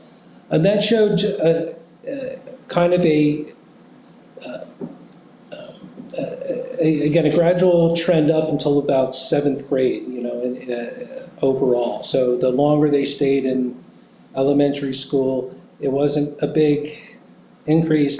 And the way I say it's indirectly for school size, they had to hold it constant. You know, they had to hold that constant. So they had to control for it. So it is a factor. I'm not sure what the factor is, though, whether it was contributory or made those scores go against the grain. But it was a factor that was relevant enough to hold steady to get a trend. So, I'm sorry, I can't be more exact than that. Yeah, no. Just curious, thanks. Mr. Hickey? Thanks for your presentation as always. However, a quick comment and a question. As opposed to trends, Mr. Tate, I do believe that Central Bucks is aligning their grade bands beginning next year. To what that configuration is, I'm not positive, but I do know that they are changing when you say, what is the trend? And not that that matters what they're doing. But my question is actually for either Mr. Funk or Dr. Sanko. Years ago, we were 7, 8, 9. And then we switched to the middle school model. Your best guess, and I know neither one of you may not at that time have been in your positions or anywhere close to your positions, but any idea as to why we did that in the first place, other than the fact that we built another high school, or is that the reason? Well, I'm going to defer to the former middle school principal on this, but my understanding was that it's, and when you look at a 7, 8, 9, and you say junior high, that does have a different model than a 7, 8 middle school. The primary difference that I see is the teams, and Mr. Tate mentioned teams.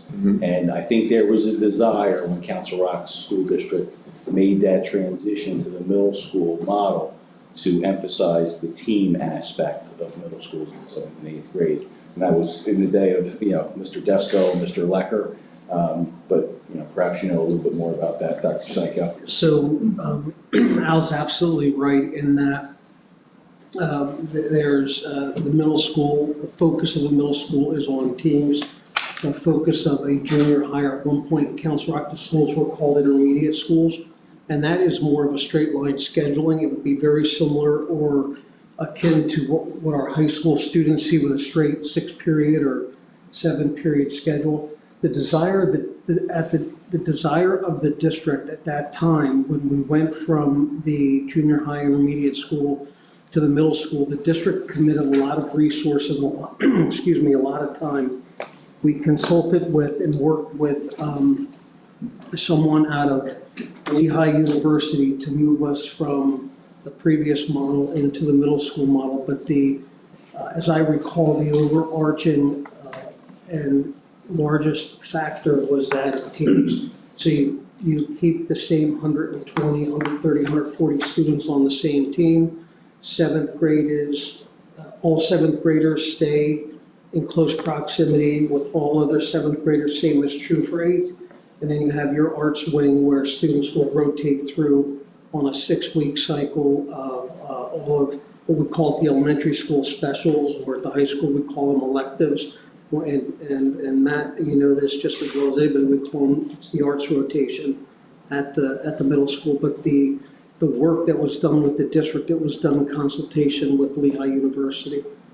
Just as a follow-up then, since you're mentioning the teams, if we went to a 6th, 7th, 8th grade model, would we assume that the 6th grade would also be a part of the team, or would use the teaming model? And is the teaming model, like you said, the data it's very inconclusive for a lot of things, but is the teaming model a better model that we should consider possibly for our 6th grade students? Or if we went to a 6th, 7th, 8th grade model, the 6th would be entirely, they wouldn't use a team? I think that's a question we would have to answer if we decided that. Just sitting here answering your question right now, if we were to move 6th grade and have that 6, 7, 8 grade band, I would think we would want to, if the desire was to stay with the team, we would want all 3 grade levels to be teamed.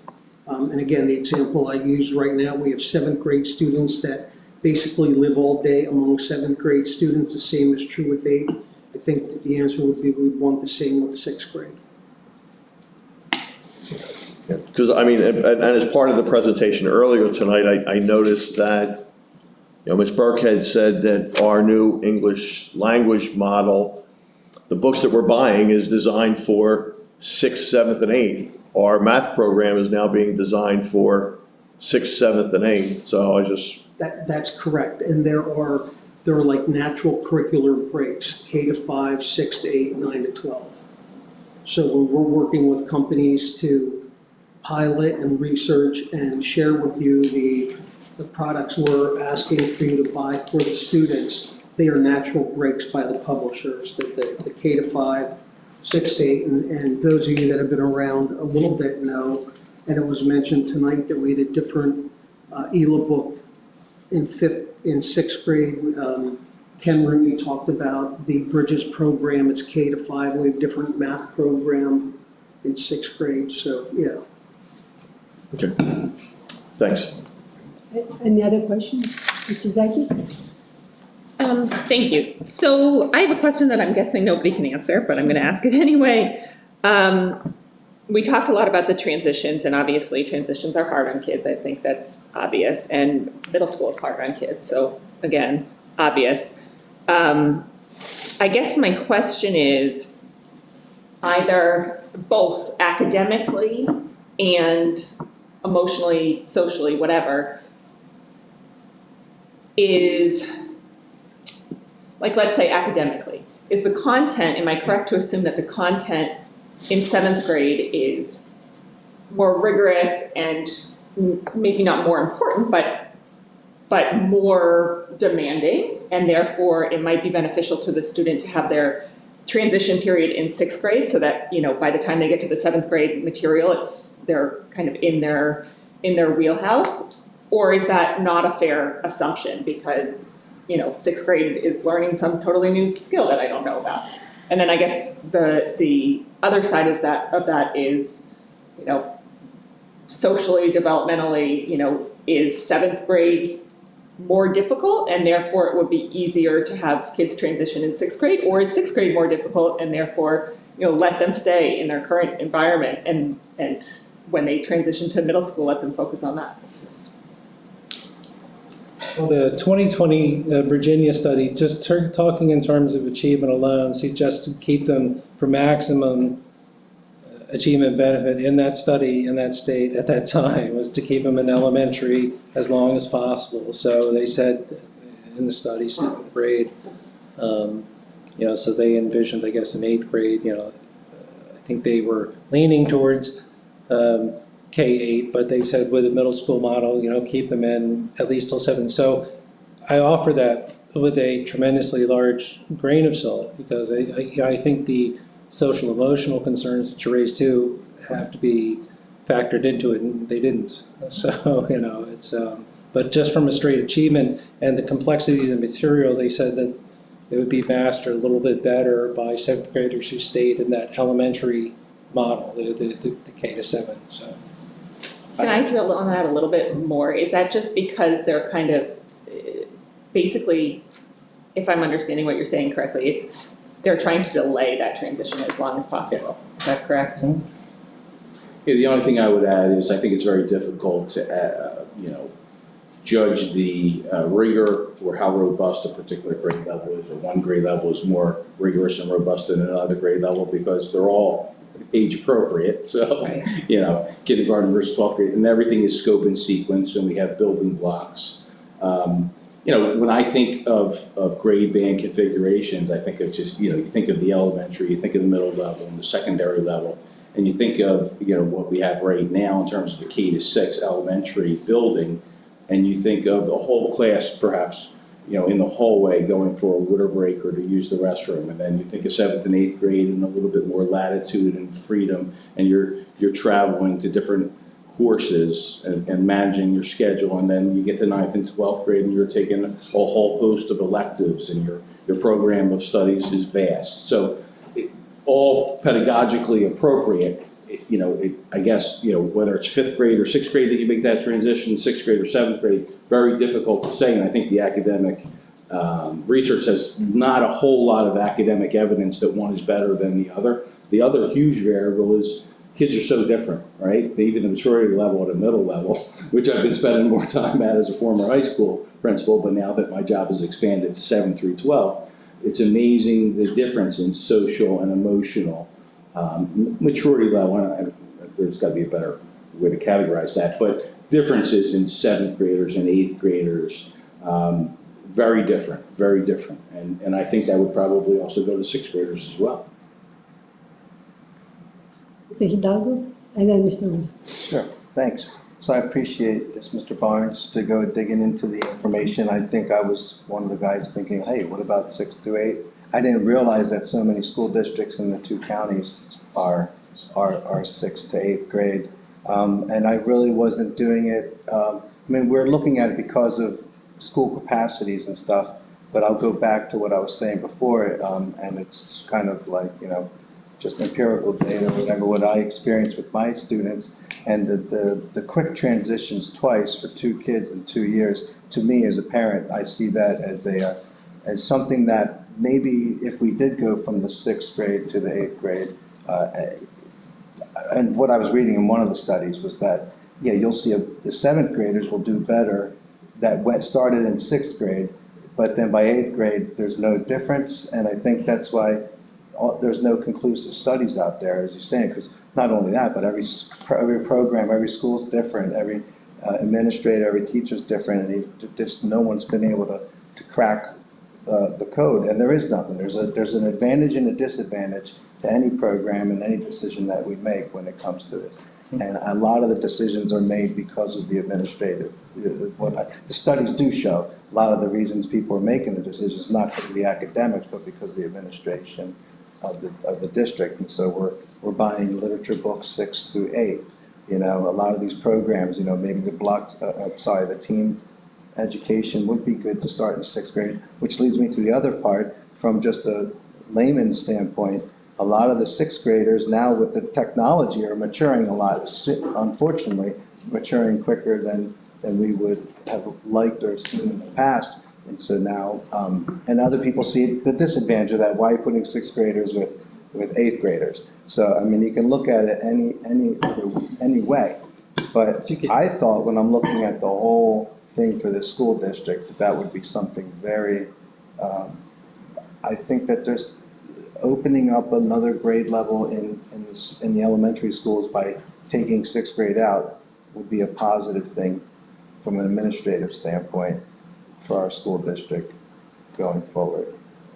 That's just, without the studies and with us to really dig into it, that's just what my gut tells me. And then now we have to deal with the middle schools.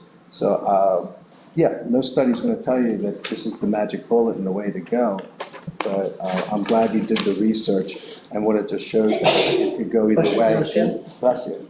And it also shows that a lot of people have already done this. You know, I don't think I could go for go to 8th grade, split it into 2, not our school district, but you know, if urban, there's one transition versus 2 transitions, that's their reason why they're doing it, and there's data there. But there's also other issues that urban schools deal with that we don't.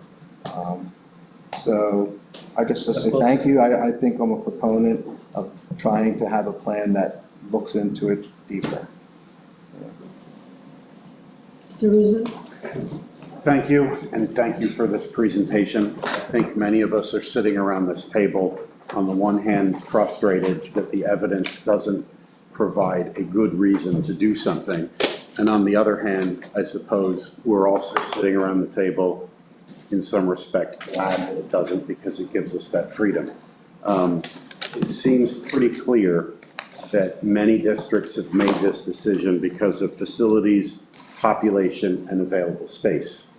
I think that I don't want to go out on a limb and say Council Rock may be the first district to look at this with educational impact as one of these predictors, as we have space and as we have facilities.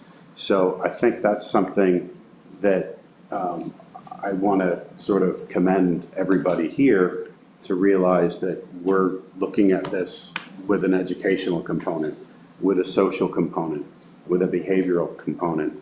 And it occurred to me listening to everybody's comments, instead of maybe looking for a grade band that is best educationally, maybe we should ask the question, what can Council Rock do to minimize the disruption between transitions? And I may have already witnessed that.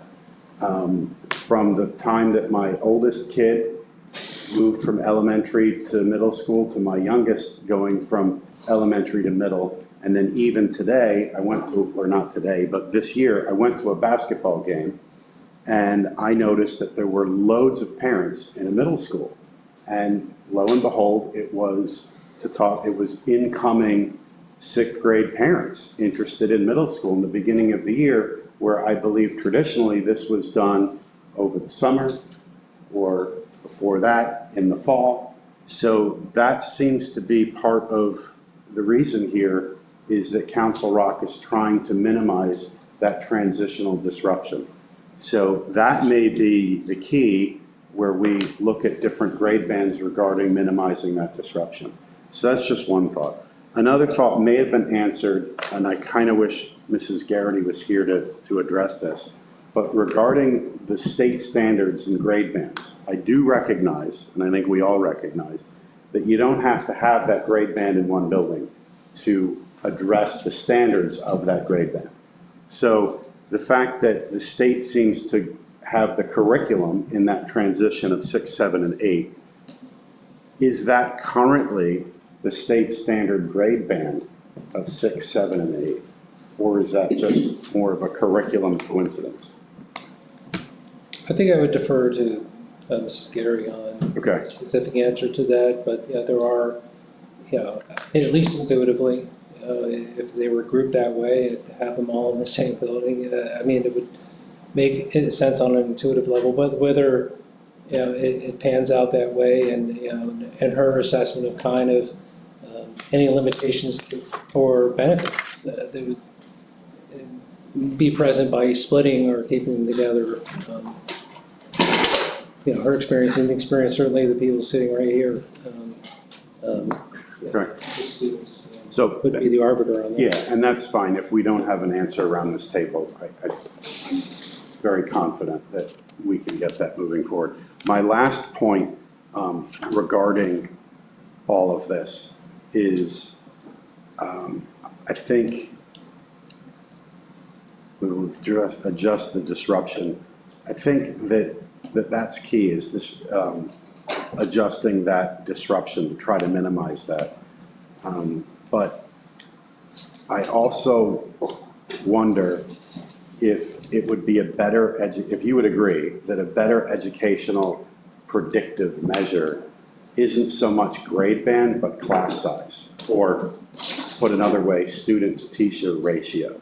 And having that lower is there any evidence that having lower ratios has a better educational impact, as opposed to a larger ratio of a classroom of 50 kids to one teacher, for example, as opposed to 10 kids to one teacher? Is that a greater predictor of educational results?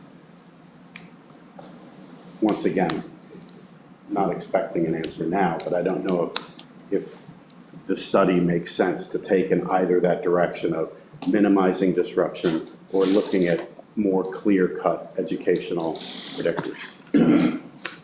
Yeah, I mean, the search for predictors is what I'm all about.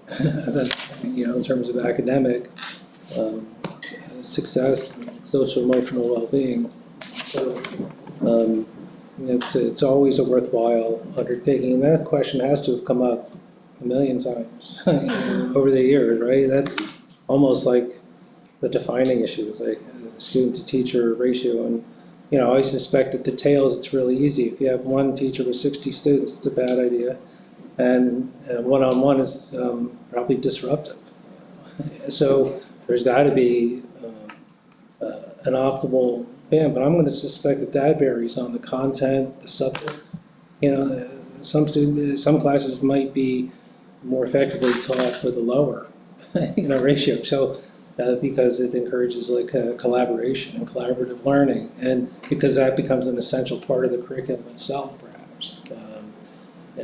And then, at other times, like a specialized instruction, particularly as you get on toward like advanced things, or if you want to go in depth into, say, a physics problem that would take, an extensive sidebar, but those are going to be truths that it's not Tom telling you for the first time, that's going to be, things that the experienced educators in the room don't really know, but it is meaningful, I'm sure. Where it is in the middle and per subject and per grade level, I don't have the answers at my fingertips. Any other questions?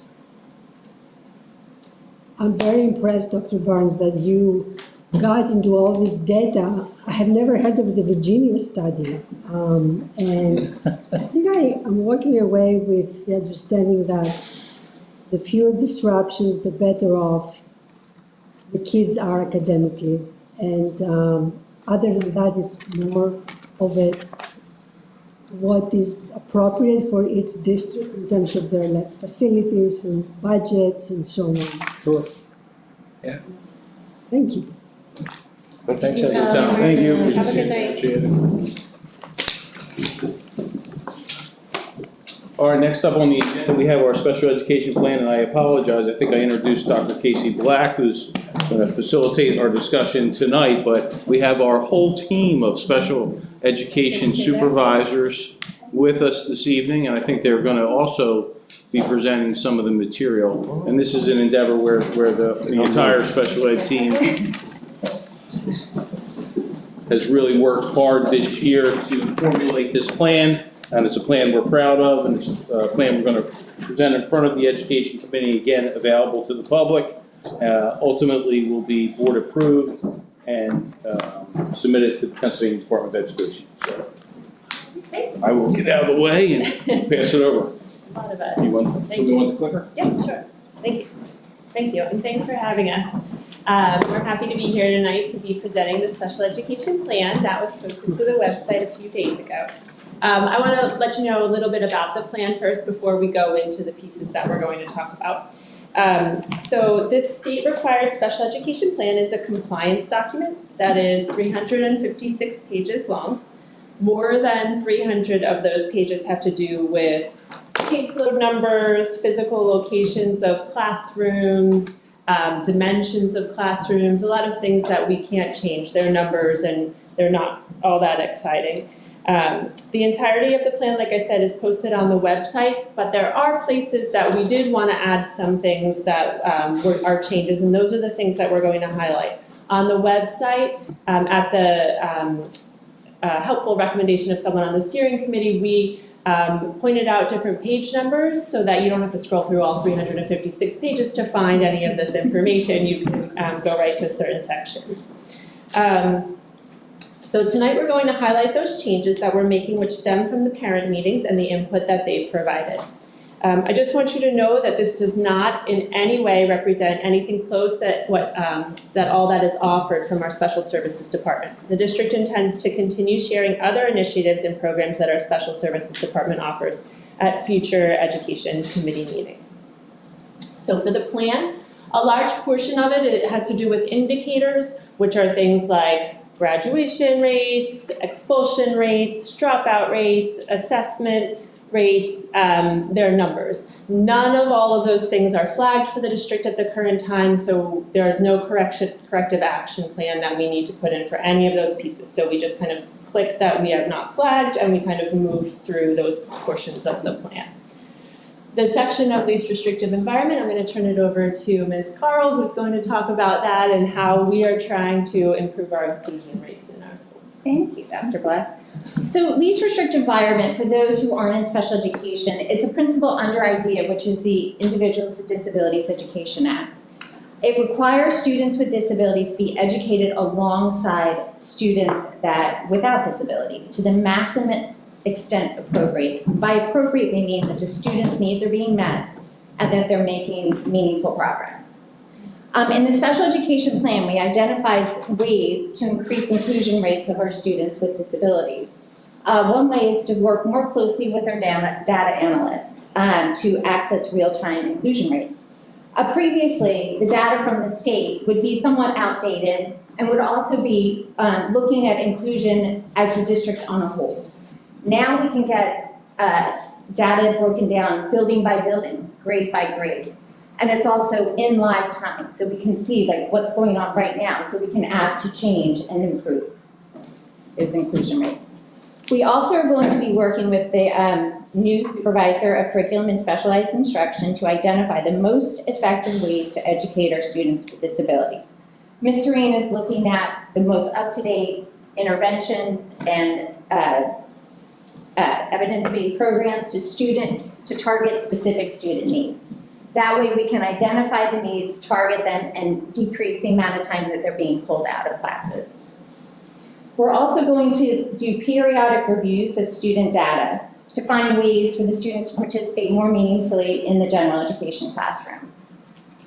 So we'll review the supervisors will meet with case managers, review the individual needs and progress towards goals, and target those needs with specific interventions. So for example, if a student has a decoding need, but has intact reading comprehension, we wouldn't want to pull the student out for the entire ELA block. We would just take them out for that time for the intervention. So we target it so they'd be in class with their general education peers.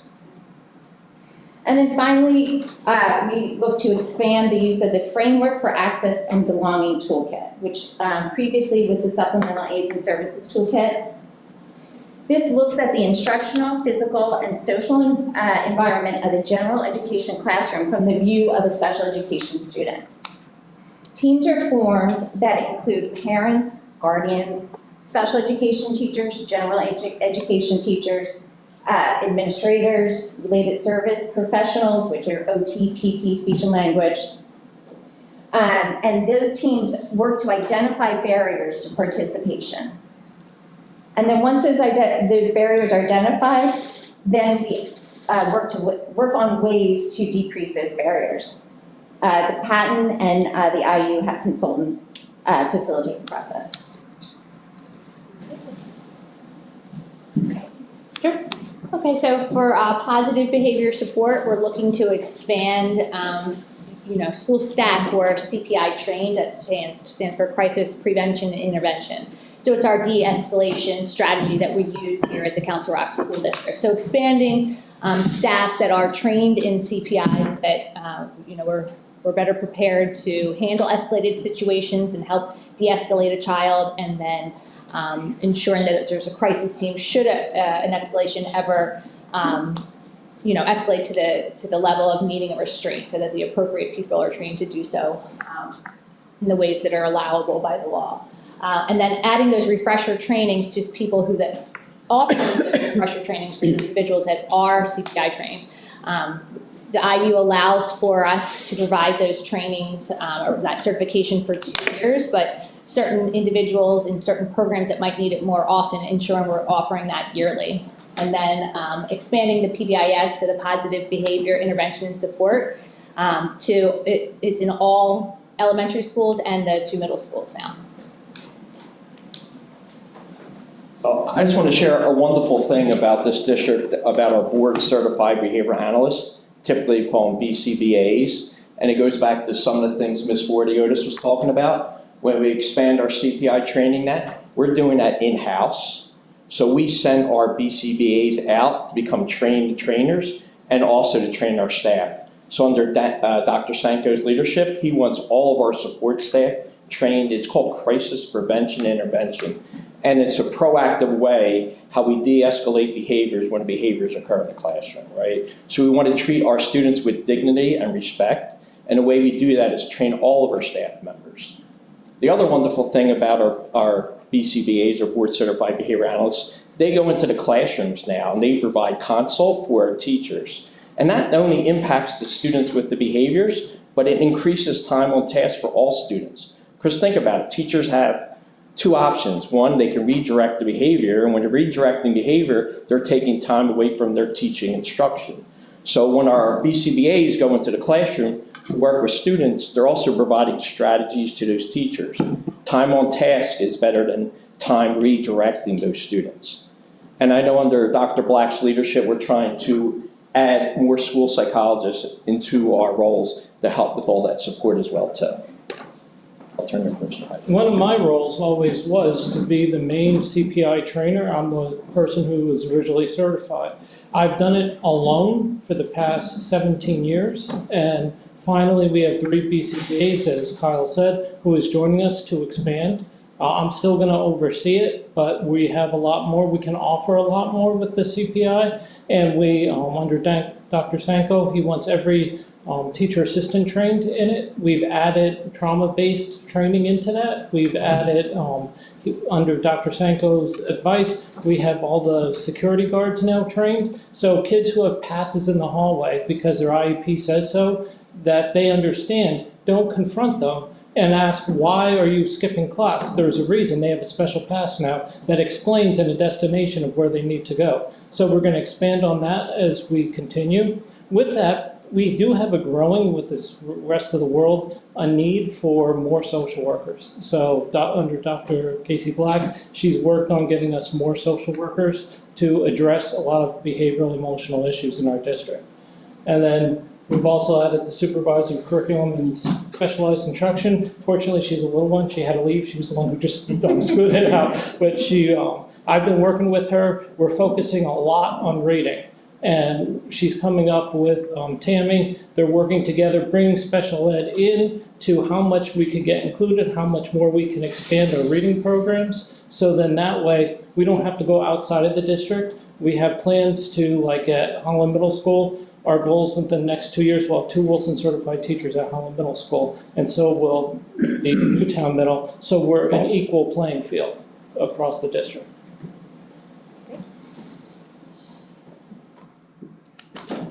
And then professional development's kind of where all of this is able to interweave, come together, and we're able to kind of hit the road and put the tires to the road.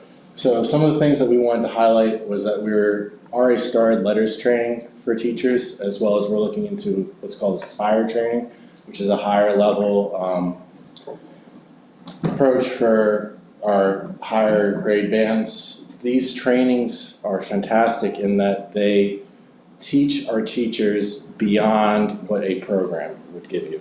It's not just following the rote lesson plan of a textbook. Our teachers, when they're done this, are able to identify issues that students are having. They're able to attack those issues in a targeted way, and they're able to remediate those issues outside of, I'm doing this unit 1, day 1, unit 2, day 2, and moving through a program. Rather, they're able to then attack those issues as they arise in our individual students in a prescriptive and diagnostic way. Transition planning with our teachers is very important with Indicator 13. We're going through that training right now with the IU.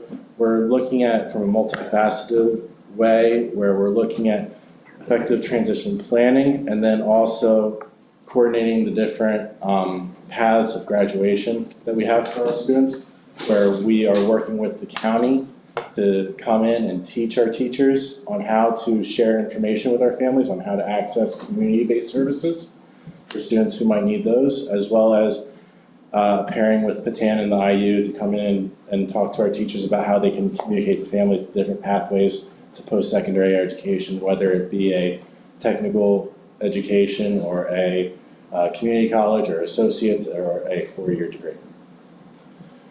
We're continuously looking at IEP development. Again, from a multifaceted lens, we're looking at bringing new teachers who are newly risen out of universities and joining our ranks up to speed in the Council Rock way of doing things, as well as making sure our seasoned teachers have the refresher courses to make sure that they're getting the most up-to-date information and are able to apply it in what they're doing. Autism awareness workshops are littered throughout our training plan. We're looking at best practices and including general education, special education, specialist teachers, paraprofessionals, support staff, everyone, bus monitors, bus drivers, everyone we can to learn about the different ways in which our students engage, socialize, and the different behaviors they might present with, as well as some sensory integration and regulation strategies and social skills and peer interactions, especially for our instructional assistants who might be out at recess with younger students or lunch with younger students, how can you promote those positive interactions with their peers and really make that learning that they're doing maybe in a classroom with a speech therapist go beyond those four walls into actual authentic environments. Again, that goes into our augmentative and alternative communication workshops. We've already partnered with the IU to come in and work with our speech language pathologists to come in and be updated on the most up-to-date information that's out there, and then they're able to disseminate that to the IEP teams as well. And that's really important that all those teams have that information, because those are the voices for our students who need it the most. Support staff, a lot has been communicated already with Dr. Oberman's handbook, both for families and for staff, on the guide to special education. How are we going to communicate what Council Rock has to offer, the different options that we have, as well as the different things that we're able to give our students. Understanding technology, really the umbrella of low incidence disabilities and the different ways. We're thinking of offering trainings that go as far as how to relate with students with emotional dysregulation issues to how to implement UDL for students with significant cognitive difficulties, and how we can integrate those students into their general education environments and really make them successful and have authentic learning times while included with their peers. Likewise, we are consistently offering CPR and first aid, especially for those classrooms that we've identified might have a high need for those services for an emergency like that.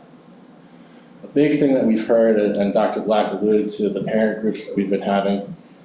We've been listening a lot to parent groups, and a lot of this has stemmed from those identified things that they've pointed out to us that they would like to see our staff improve in, as well as what can we do to help parents be more authentic contributors to their child's IEP process. Something that we wanted to do was kind of give them different touch points throughout their child's educational career, where this is your child's first IEP. An evaluation report might be a 60, 90-page document with different charts, different graphs, different types of standardized scores, different types of T-scores. What do all these things mean in relation to the most important thing to your child? Your child's now settled into their elementary years. What are things that we can do to help start closing those gaps? Transitioning to middle school, how is that going to differ from an elementary IEP just in the natural environment of an elementary school to a middle school? And then likewise, an elementary or middle school to a high school, and when you begin to start talking about transitioning, not from what Ms. Carl and I have been working with early intervention into the schools, but from the high school and transitioning out to post-secondary world. And then also working on a continuous needs assessment where we're continuously getting that feedback from our community so that we can, like we said with all these things, this is not an exhaustive list. We want to continuously be taking feedback from the community, building additional trainings, this is not what we're going to be doing day to day for the next 3 years. These are things that we pointed out would be great, but we want to really be driven by what we're doing and how the community is telling us and reactive to that as well. So those are the areas that we are highlighting for you, the areas that we're trying to change and keep us moving forward and in the right direction for kids. We are open to any questions that you have. Thank you. Let me just add one thing to follow up on what Mr. Marcinkowski just mentioned, that everything that they do and the team does with the parent group during these meetings can be found on the website. So all that good work and thinking can be reflected there. So. Questions?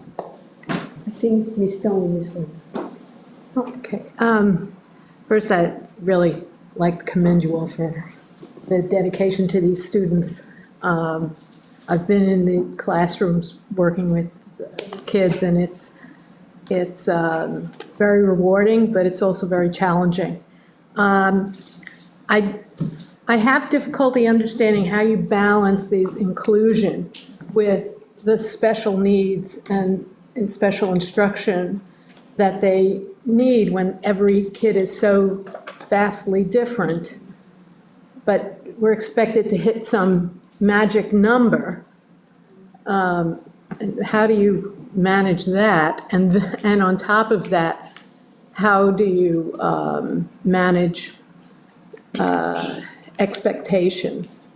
Because everyone has different expectations as to what you believe you can do, what a parent believes their child is capable of growing into, and how do you manage all those different expectations? A big question. I'm actually going to pull from Dr. Lambert, who was speaking to that at one of our parent meetings.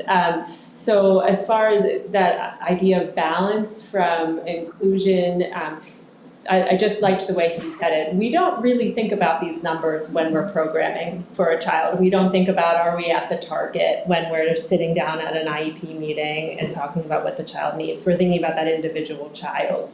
We're always thinking about how can we have them in the regular education class as much as possible. But in truth, nobody's thinking, did we meet the 61% target rate? After it's all said and done and the information gets sent to the state and we look back and we say, okay, were we close? That's probably the only time that we really look at it, but it's more of just making sure that it's always a priority when we're talking with it, but it's always about the individual needs of the student. I don't know if you guys agree with that. Least restrictive environment looks different depending on the student. It's on a case-by-case basis.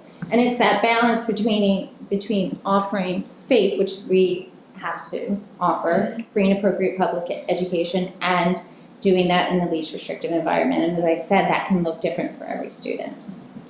So based on the, I'm gonna jump in. Based on the IEPs that I've sat through and that we all sat through, from the middle school base, one thing that we do, because we are that huge transition piece, is we've met with the elementary teachers. The elementary teachers take the IEP, they talk to the regular ed teachers. So they come, we bring a team from the middle schools to the elementary schools. The elementary school 6th grade teachers fill out 2 forms. One, the regular course recommendation, so that's what the regular ed or special ed teacher feels should come to middle school. Then the special ed teacher presents to us, and then we question. And it's not just done because do they understand what different levels we have. So we go through it one by one, student by student, IEP by IEP. It takes a full day. We travel, the middle school team travels to all the different, the feeding elementary schools. We spend an entire day talking about it. Then we're bringing in the guidance counselor, the related services, so we're all on one page to try to better. And then we ask, what is LRE and what should it look like for this particular student? Now, as Casey said, we focus on the student. That's first, always. That's our theme, but that's what we do. And then on the middle to high school, same exact thing. I take the 8th grade teachers, the high school, because right now I'm interim high school, I brought a team down from South. We sat down and Kim did the same thing from North to Newtown, and the 8th grade teachers present. These are the kids' IEPs, this is what we talked about with the families. Do we need to make any changes? Can we try, and we really focused this year, can we try to get kids out for more inclusion? And what was that going to look like? And is this kid going to succeed? Because we don't want to put kids in a position where they're not going to succeed.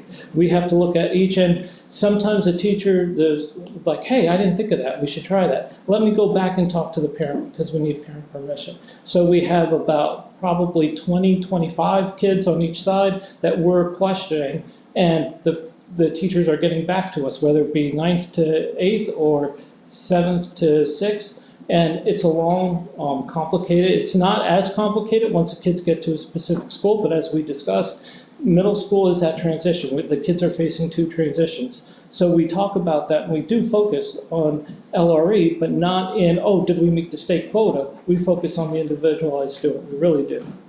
Those numbers come out, and people pass judgment based on those numbers, so maybe we have to do a better job in educating. Agree with us, so we have to have extra IEP meetings, but we're okay with that.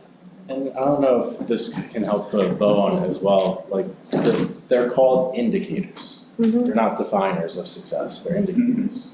So when an indicator comes up, it's an indication for us to look at our systems, look at our structure, look at our staff, and that's what we really focused on with the professional development, was how can we build things within that to help improve that, those indicators that we're a little bit worried about. But I like your point of making the public more aware. What is least restrictive? Why does it look different for each student? That would be helpful. Ms. Horner? Mine's a comment. I just want to say thank you very much because I know it's extensive work and what you've done up there, and also making sure what you've done to collaborate with the parents, with the teachers, with the student to make sure it is individual, and to make sure that the professional development also is improved. Because you even talked about the bus people, which I thought was kind of interesting because who would have thought of that, right? But that is also important to make sure you're hitting every person that touches, right? And has an input. So I appreciate everything you're doing, collaborating, and also putting it out to the public. I have Ms. Khan and then Ms. Suzaki. Well, thank you all for coming. I wanted to say that having seen the progression from where this started in the fall with the special education plan and also the CPAC that kind of was also woven in here, that I really appreciate that the plan moving forward, that I feel like you all listened to the parents and the community members. You know, all of this work is already, as Mrs. Crawford had mentioned, is on the special education on the website. So from that, I appreciate that you all took that and what the parents had said and then helped develop this plan. I know we weren't necessarily flagged for any indicators at this time. I'm really looking forward to the continuation of the plan and where this grows. I think it's exciting. So I really appreciate that and look forward to future presentations. The one question I did have in terms of the least restrictive environment, at what point, I've had this question a couple times, are students counted in that class count when in the inclusion rate? So is there a number? At what point, if they're 80% inclusion rate, are they counted as a class count? Because I guess when we talked about class size, we've talked about in various ways how class size can determine, instruction in the classroom. For students, that ratio, I am curious to see at what point special education students are part of that class count. Always. Always. I can share just some insight. So all of our students count, and so sometimes we're looking and working closely with the special education teams to see, as they shared so eloquently this evening, what is meaningful for students in terms of how much they are in that general education classroom. And so over the last few years, we have created a system that we look at if the student for the vast majority of the days, included particularly for the 4 core areas in a particular classroom, then they are moved on to the general roster for that particular homeroom. There are some students who may just come in initially, unpack in a classroom and then come back at the end of the day. Maybe for them, that particular child, that's meaningful inclusion for that child. Again, I have to reiterate what you've heard already, it's on a case-by-case basis, but what we can assure everyone of is that we look at every student, we look at what's meaningful for programming, and we have some systems in place to make sure that that's working the right way. So again, there is a student that is in the classroom for the vast majority of the day, and that student would be included in that general number of that particular general education classroom. But again, all students count and all students are on rosters. It just, there's a little bit, I don't know, Dr. Cantor, if that captures that. I know we've worked closely about does. that. We started looking at that, what encompasses when our students count. We do look at the core subjects. We do look at the amount of time that are included in their areas. And I think we emphasize, like one of the things I hope you know about us, we're continuing to move forward. We're thinking about progress, not perfection, because we keep trying to get better at what we do. Like we don't have, as Mr. Marcinkowski said, they're indicators, and we do reflect. We meet as a consult team, and we look at what we're doing really well and areas we need to improve. We challenge ourselves all the time to get better at what we're doing. I mean, if you look around the group, we're like, Dr. Black is our seasoned, and Mr. Heiser, but a lot of us are new to the district. So when we come here, we constantly work together, looking at what ways can we improve. We look at what things we've done in other districts that work really well, what things are we doing really well, and what things can we improve in. We're constantly challenging ourselves as supervisors to work together to make it better for our students. We really truly do believe students first always. And it's not always an easy area, but we do put the I in IEP. We look at each individual child and we try and focus on what their individual needs are. And as Ms. Carl said, they're not always the same. Zaki? Okay, thank you all very much. This was really helpful. I have a whole bunch of questions, so I apologize. So I guess big picture, am I to take away that the 3 areas that we received the most feedback from, and going back to the very first CPAC meeting with the tally marks, were personnel development, inclusion, and structured literacy, and those were the 3 topics you talked about tonight, and those are also 3 topics that are included in the state educational plan. Is that correct? So, sort of. So there are 3 areas in which we can actually provide pros answers and kind of talk about how we want to improve it. And so those are the areas: personnel development, positive behavior support, and LRE. Those are the areas that we can talk about. So it's dictated by the state. That didn't come from the parents, but the information in there came from the parent groups, if that makes sense. Okay, so I guess then as a follow-up to that, in the plan, and I apologize, I haven't reviewed it yet, but I will, and I hope everybody does, are the things that you presented here tonight, are those in the plan, or you're just telling us that you are? They're there. Okay, so they. Yeah, and the page numbers for all of them are right there. Okay, awesome, that's great. And then I guess I have a couple of questions to just dig a little bit deeper on some things that were discussed that I didn't know about, so I'd like to learn more. Who talked about, I think, Kim, was it you, about the real-time inclusion rate? Yes. Could you talk about that more, about how that's calculated, how we can see it, what does it look like? Is it gonna, I'd love to learn more about that. Well, Dr. Barnes will be calculating the inclusion rate. Well, right now, actually, when this first came up, I actually went back myself and started looking at by building, my buildings. Like, I was wondering, are my buildings like meeting that target? So basically, that's, Dr. Barnes can just do that on a district level, and that's what we're planning on him doing. So then we can look, like, for instance, right now, there seems to be a pattern that elementary seems to have a higher rate of inclusion. And that seems to make sense because you're with the same teacher all day long. And then once students get to secondary, there might be a lower level of inclusion. So we want to look at that to see how can we improve those rates. And as Dave Heiser had mentioned, like, we're already acting on that. Like, when we did our meetings, our transition meetings, we were really looking at that data and looking at ways that we can include the students more. So that is how, I mean, Dr. Barnes does his calculations. I know how I did my calculations, which was really rough. But he'll do the calculations and then report it to us, and then we'll review that data and then see how we can make improvements. Okay, that's awesome.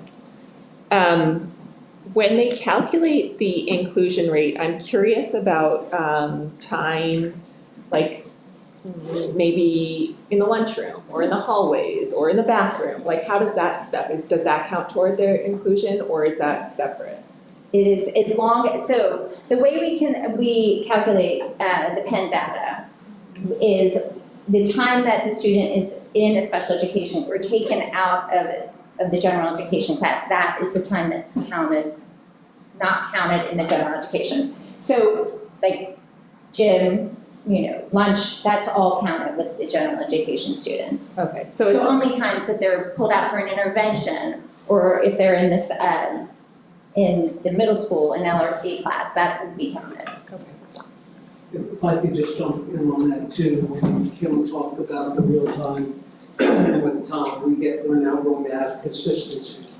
Because even in a conversation I had with you, Mr. Kosecki, if Kim is a special ed supervisor at Council Rock High School North and Kyle is at Council Rock High School South, and all of the students that Kim oversees, there's a 4 or 5 minute transition period in the hallway. If Ken counts that as inclusion, we can determine that that's meaningful inclusion, and Kyle doesn't, there's a 24-minute difference just on a 6-period shift between 2 high schools. So Tom is going to give us that consistency with what they explained a bit earlier. I think that'll be really helpful. Thank you. And then I guess apologize.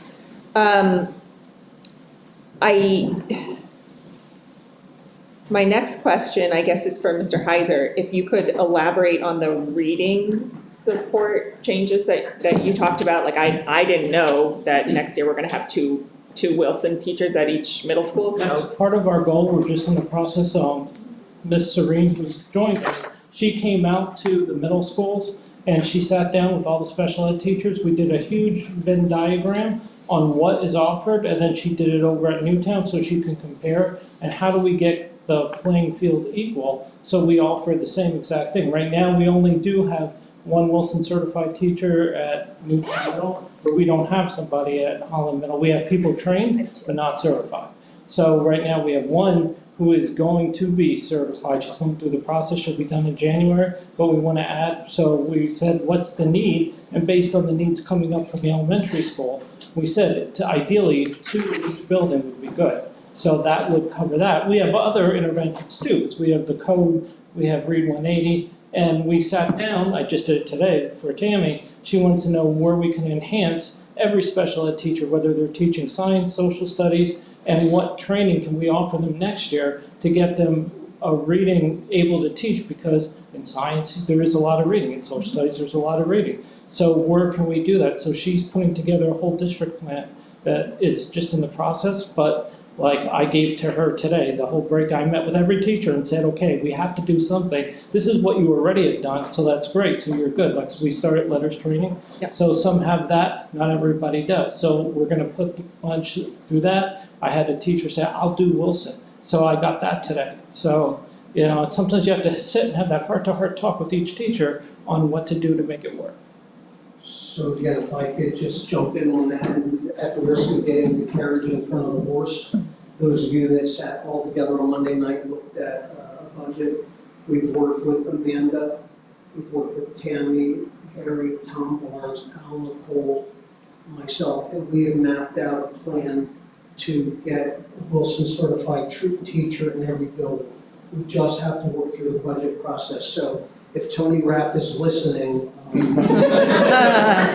didn't get there yet, but our end goal with this is to get, and we've had that years gone by with Council Rock, to budget for and have a Wilson certified teacher in every building. Thank you. That's it. Thank Any you. other questions? I can jump in. I think I want to congratulate and commend all of you, because I know that this is a difficult task, a difficult part of education, but it also can be very rewarding. I feel that each of you understands that. And I think that it's difficult to reflect upon oneself and say, can I do better? And I think that I've heard that tonight, that that's what you've done with this program. Can we make a better program? Can we help kids more? And that's the right attitude, I think, for all levels of education, but obviously particular this area. And then to make change. That's hard to do, to sort of analyze yourself and be reflective enough to say, can I do better? And then challenge yourself to do it. Those are hard to do for really anybody, and to recognize that there's areas that you've made, I don't want to go so far as to say mistakes, but there's areas where there's greater improvement that could be sought. And then being responsive. The real-time element, I think, is really fantastic, because that says that this isn't the beginning and end of this program. This is something that can evolve as needs evolve, as individual students evolve, and as their needs evolve also. So that's encouraging. And to agree with Ms. Oseki, it does sound like you've incorporated both the family's needs of the students currently in this program, as well as some state ideas, as well as some individual ideas, and you've put together something that's a good starting point that can get better. And so I want to congratulate you all for having the courage to do that. It's difficult for really anybody to say what you've done. So thank you. Thank you. Thank you. Mr. Hidalgo? I'll just want to say it's nice to see the whole team together here. It's one of the hardest jobs in the school district, and I can't give you more praise for responding to the parents and the needs of the community. Keep up the good work. And like we say, there's no perfection, but we're always looking for progress. So it's just cool to see you all here. I want to get a picture, okay?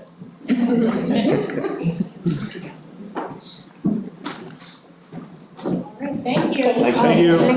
One last thing, we'd be very proud, given that April is Autism Awareness Month, our students actually made these. So I'll pass them around, and our children will be very proud that take as many as you want until the jar's empty. The good thing is that our students made these, and so that's why I wanted to share them. And on our part, I just want to say this with all sincerity, we know you guys volunteer and you give up a lot. We couldn't do our jobs without your support, so we truly appreciate when we come here and we hear your support. It does matter to us as supervisors. When we come to work every day, we do try our best, and to come to these meetings and hear your support, it means a lot to us. So we just want to share this with you and help yourself.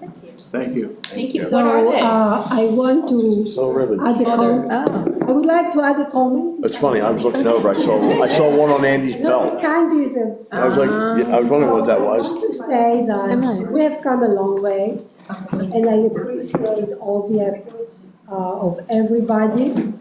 And a big thank you to the parents that got involved and gave so many hours and so much effort with their input, and to you for taking that, all these exercises and all these nights and handouts and slides that we gathered, and you put it into the plan. So thank you so much. And so my question is, the plan will be now on the website, and how can a parent or anybody comment and make a change into this plan before it comes to the board for approval? Great question. So on the website, it gives directions and it has the email address right there. There's an email address that is designated for this purpose. So it's an inbox that we check daily, and they can put any kind of information. Anyone is also always welcome to contact any of us, call us or email us too. That's always an option as well. Awesome, thank you, and thank you for doing it. Thank you, folks. Thank you. Thank you. Thanks for staying here. The plan is already posted. Okay, thanks. Okay. And while we're sharing news, I had a meeting yesterday with Dr. Oberman, and his start date was scheduled for April 30th. He informed me yesterday he will be able to join us full-time on April 17th.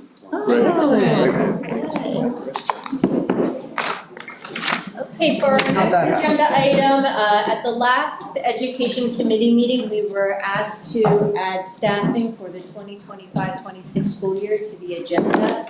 So we do appreciate that question. As Dr. Sanko just mentioned, we are in the process, many different folks, taking a look and assessing our current needs, and then projecting ahead and looking to next school year. And we will be prepared to come before you during the April Education Committee meeting, sharing some ideas that we have in terms of possible needs for additional staffing. So we are taking a very close look at that as we speak, and we'll be ready next month to share that information with you. And again, we do appreciate that question. And just looking forward to April, I just want to make a note for the board and for the public. This is a Monday meeting of the Education Committee. Again, typically we are meeting on Thursday evenings, but due to spring break, that kind of pushed the regular meeting of the School Board of Directors to Thursday, April 24th. So we will be meeting on Monday, April 28th, and we have those 4 bullet points right now as agenda items. CREF, as Paul just mentioned, the staffing for 25-26. It wouldn't be an Education Committee meeting if we didn't talk a little bit about full-day kindergarten. And then a new topic for Education Committee meetings moving forward, the high school schedule and late start times. Thank you. Good stuff. I would like to ask if there is a public comment, please. Yes, you said your name, but you know you like I would like to thank everyone for allowing parents to put input into the special ed plan. I was really happy to see a lot of the parent input reflected specifically in professional development. But I would still like to provide some feedback in hopes that it can still be incorporated into the plan to make it even more responsive and hopefully really make the next 3 years impactful for all of our kids. So the plan provides a description of the current academic programming and training efforts. It doesn't present an action plan. So unlike some other plans we have, our comprehensive plan has action steps, measurable objectives, goals, things to compare it to. So I would like to see that added. Other districts do that if you need a basis of comparison. Some things that would relate to, so for example, there was, I was happy to hear some discussion on the district's least restrictive environment. So I just feel compelled to point out like a couple of things, like one, our district is below average Pennsylvania school districts. And if you look at the breakdown of disability categories for our district, it's pretty average. So there's no really explanation that I can see that we have tougher kids. You know, we don't have more kids that are harder to include than average Pennsylvania school districts, but we're performing below average and including those same demographic of kids. So we have room for growth in that area, and I don't think there should be any harm in acknowledging that. So in the plan, it acknowledges that we're below target and we're below average, and it does list lots of professional development. It lists lots of things that we do. So for example, it lists that we do co-teaching methods. We have instructional support. It mentions that we have 2 staff that are inclusion facilitators that are designed. All of these things have been in place for 9+ years. And I know that because I read the plan before I moved here. So why are those things, and for 9+ years, our district has been below average and that inclusion rate. So we've had these supports in place for 9+ years. For 8 years, we've been below average. So I think the data needs to look at why. Why is, like, so we have other data, we need to compare it, right? We need to look at why those things aren't working. So when we list them as things that we're doing in response to our low LRE, to me, that's not enough because we've been doing them for 9 years and for 8 of those years we're below average. So we need to dig deeper because it hasn't been working. Professional development. In our comprehensive plan for Gen Ed kids, we list what we expect to see from that professional development and when. Can we do that for special ed? Professional development is great if it works. Why are we not keeping data on what we expect from that professional development so we can not wait 3 years next time to go back and see whether it worked? Because I've been here through multiple 3-year plans and we haven't seen any improvement in that. And we've been doing, a lot of the same things. Another thing that I would like to point out, there's no, I was happy to see some additional staff. There was no planning for additional inclusion facilitators. That was absolutely mentioned at every single parent meeting. So I am so happy that we have Ms. Doreen here. I know she'll do a great job. She's one person, we have 17+ kids.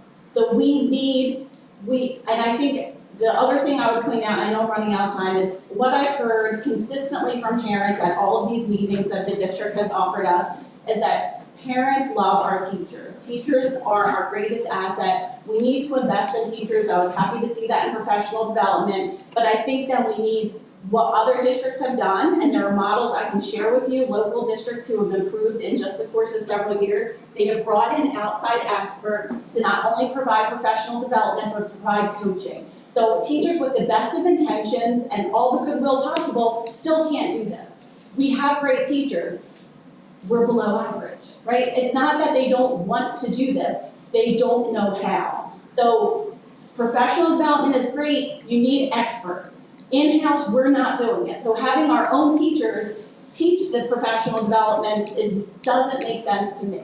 Let's monitor it, let's say what are our goals, let's track that data. Ongoing data for, not to be negative, but ongoing data for LRE to me is, our data hasn't changed dramatically in 8 years. So having real-time data just telling us what it is regularly, to me, isn't as valuable because it's been fairly consistent, below average for 8 years. How about if we track the data on the professional development? As we train the teachers, is that helping? Because that's the difference. The difference is teachers don't know how to do it. They mean well, they want to do well. We're not investing in our teachers. So do the professional development, put benchmarks in the plan. That's what I would ask. Make sure I covered everything. Anyway, I'm sure I'm over 3 minutes. I'd love the opportunity then to sit down with some of you to talk about this in detail. I obviously have tons of notes on the plan, so if anyone is open to it, I'd love to make the plan as strong as possible so that the next 3 years, we can really make a difference in some of these numbers. Thanks. Thank you. Unless if you guys have any comments or we are adjourned. Thank you. Thank you.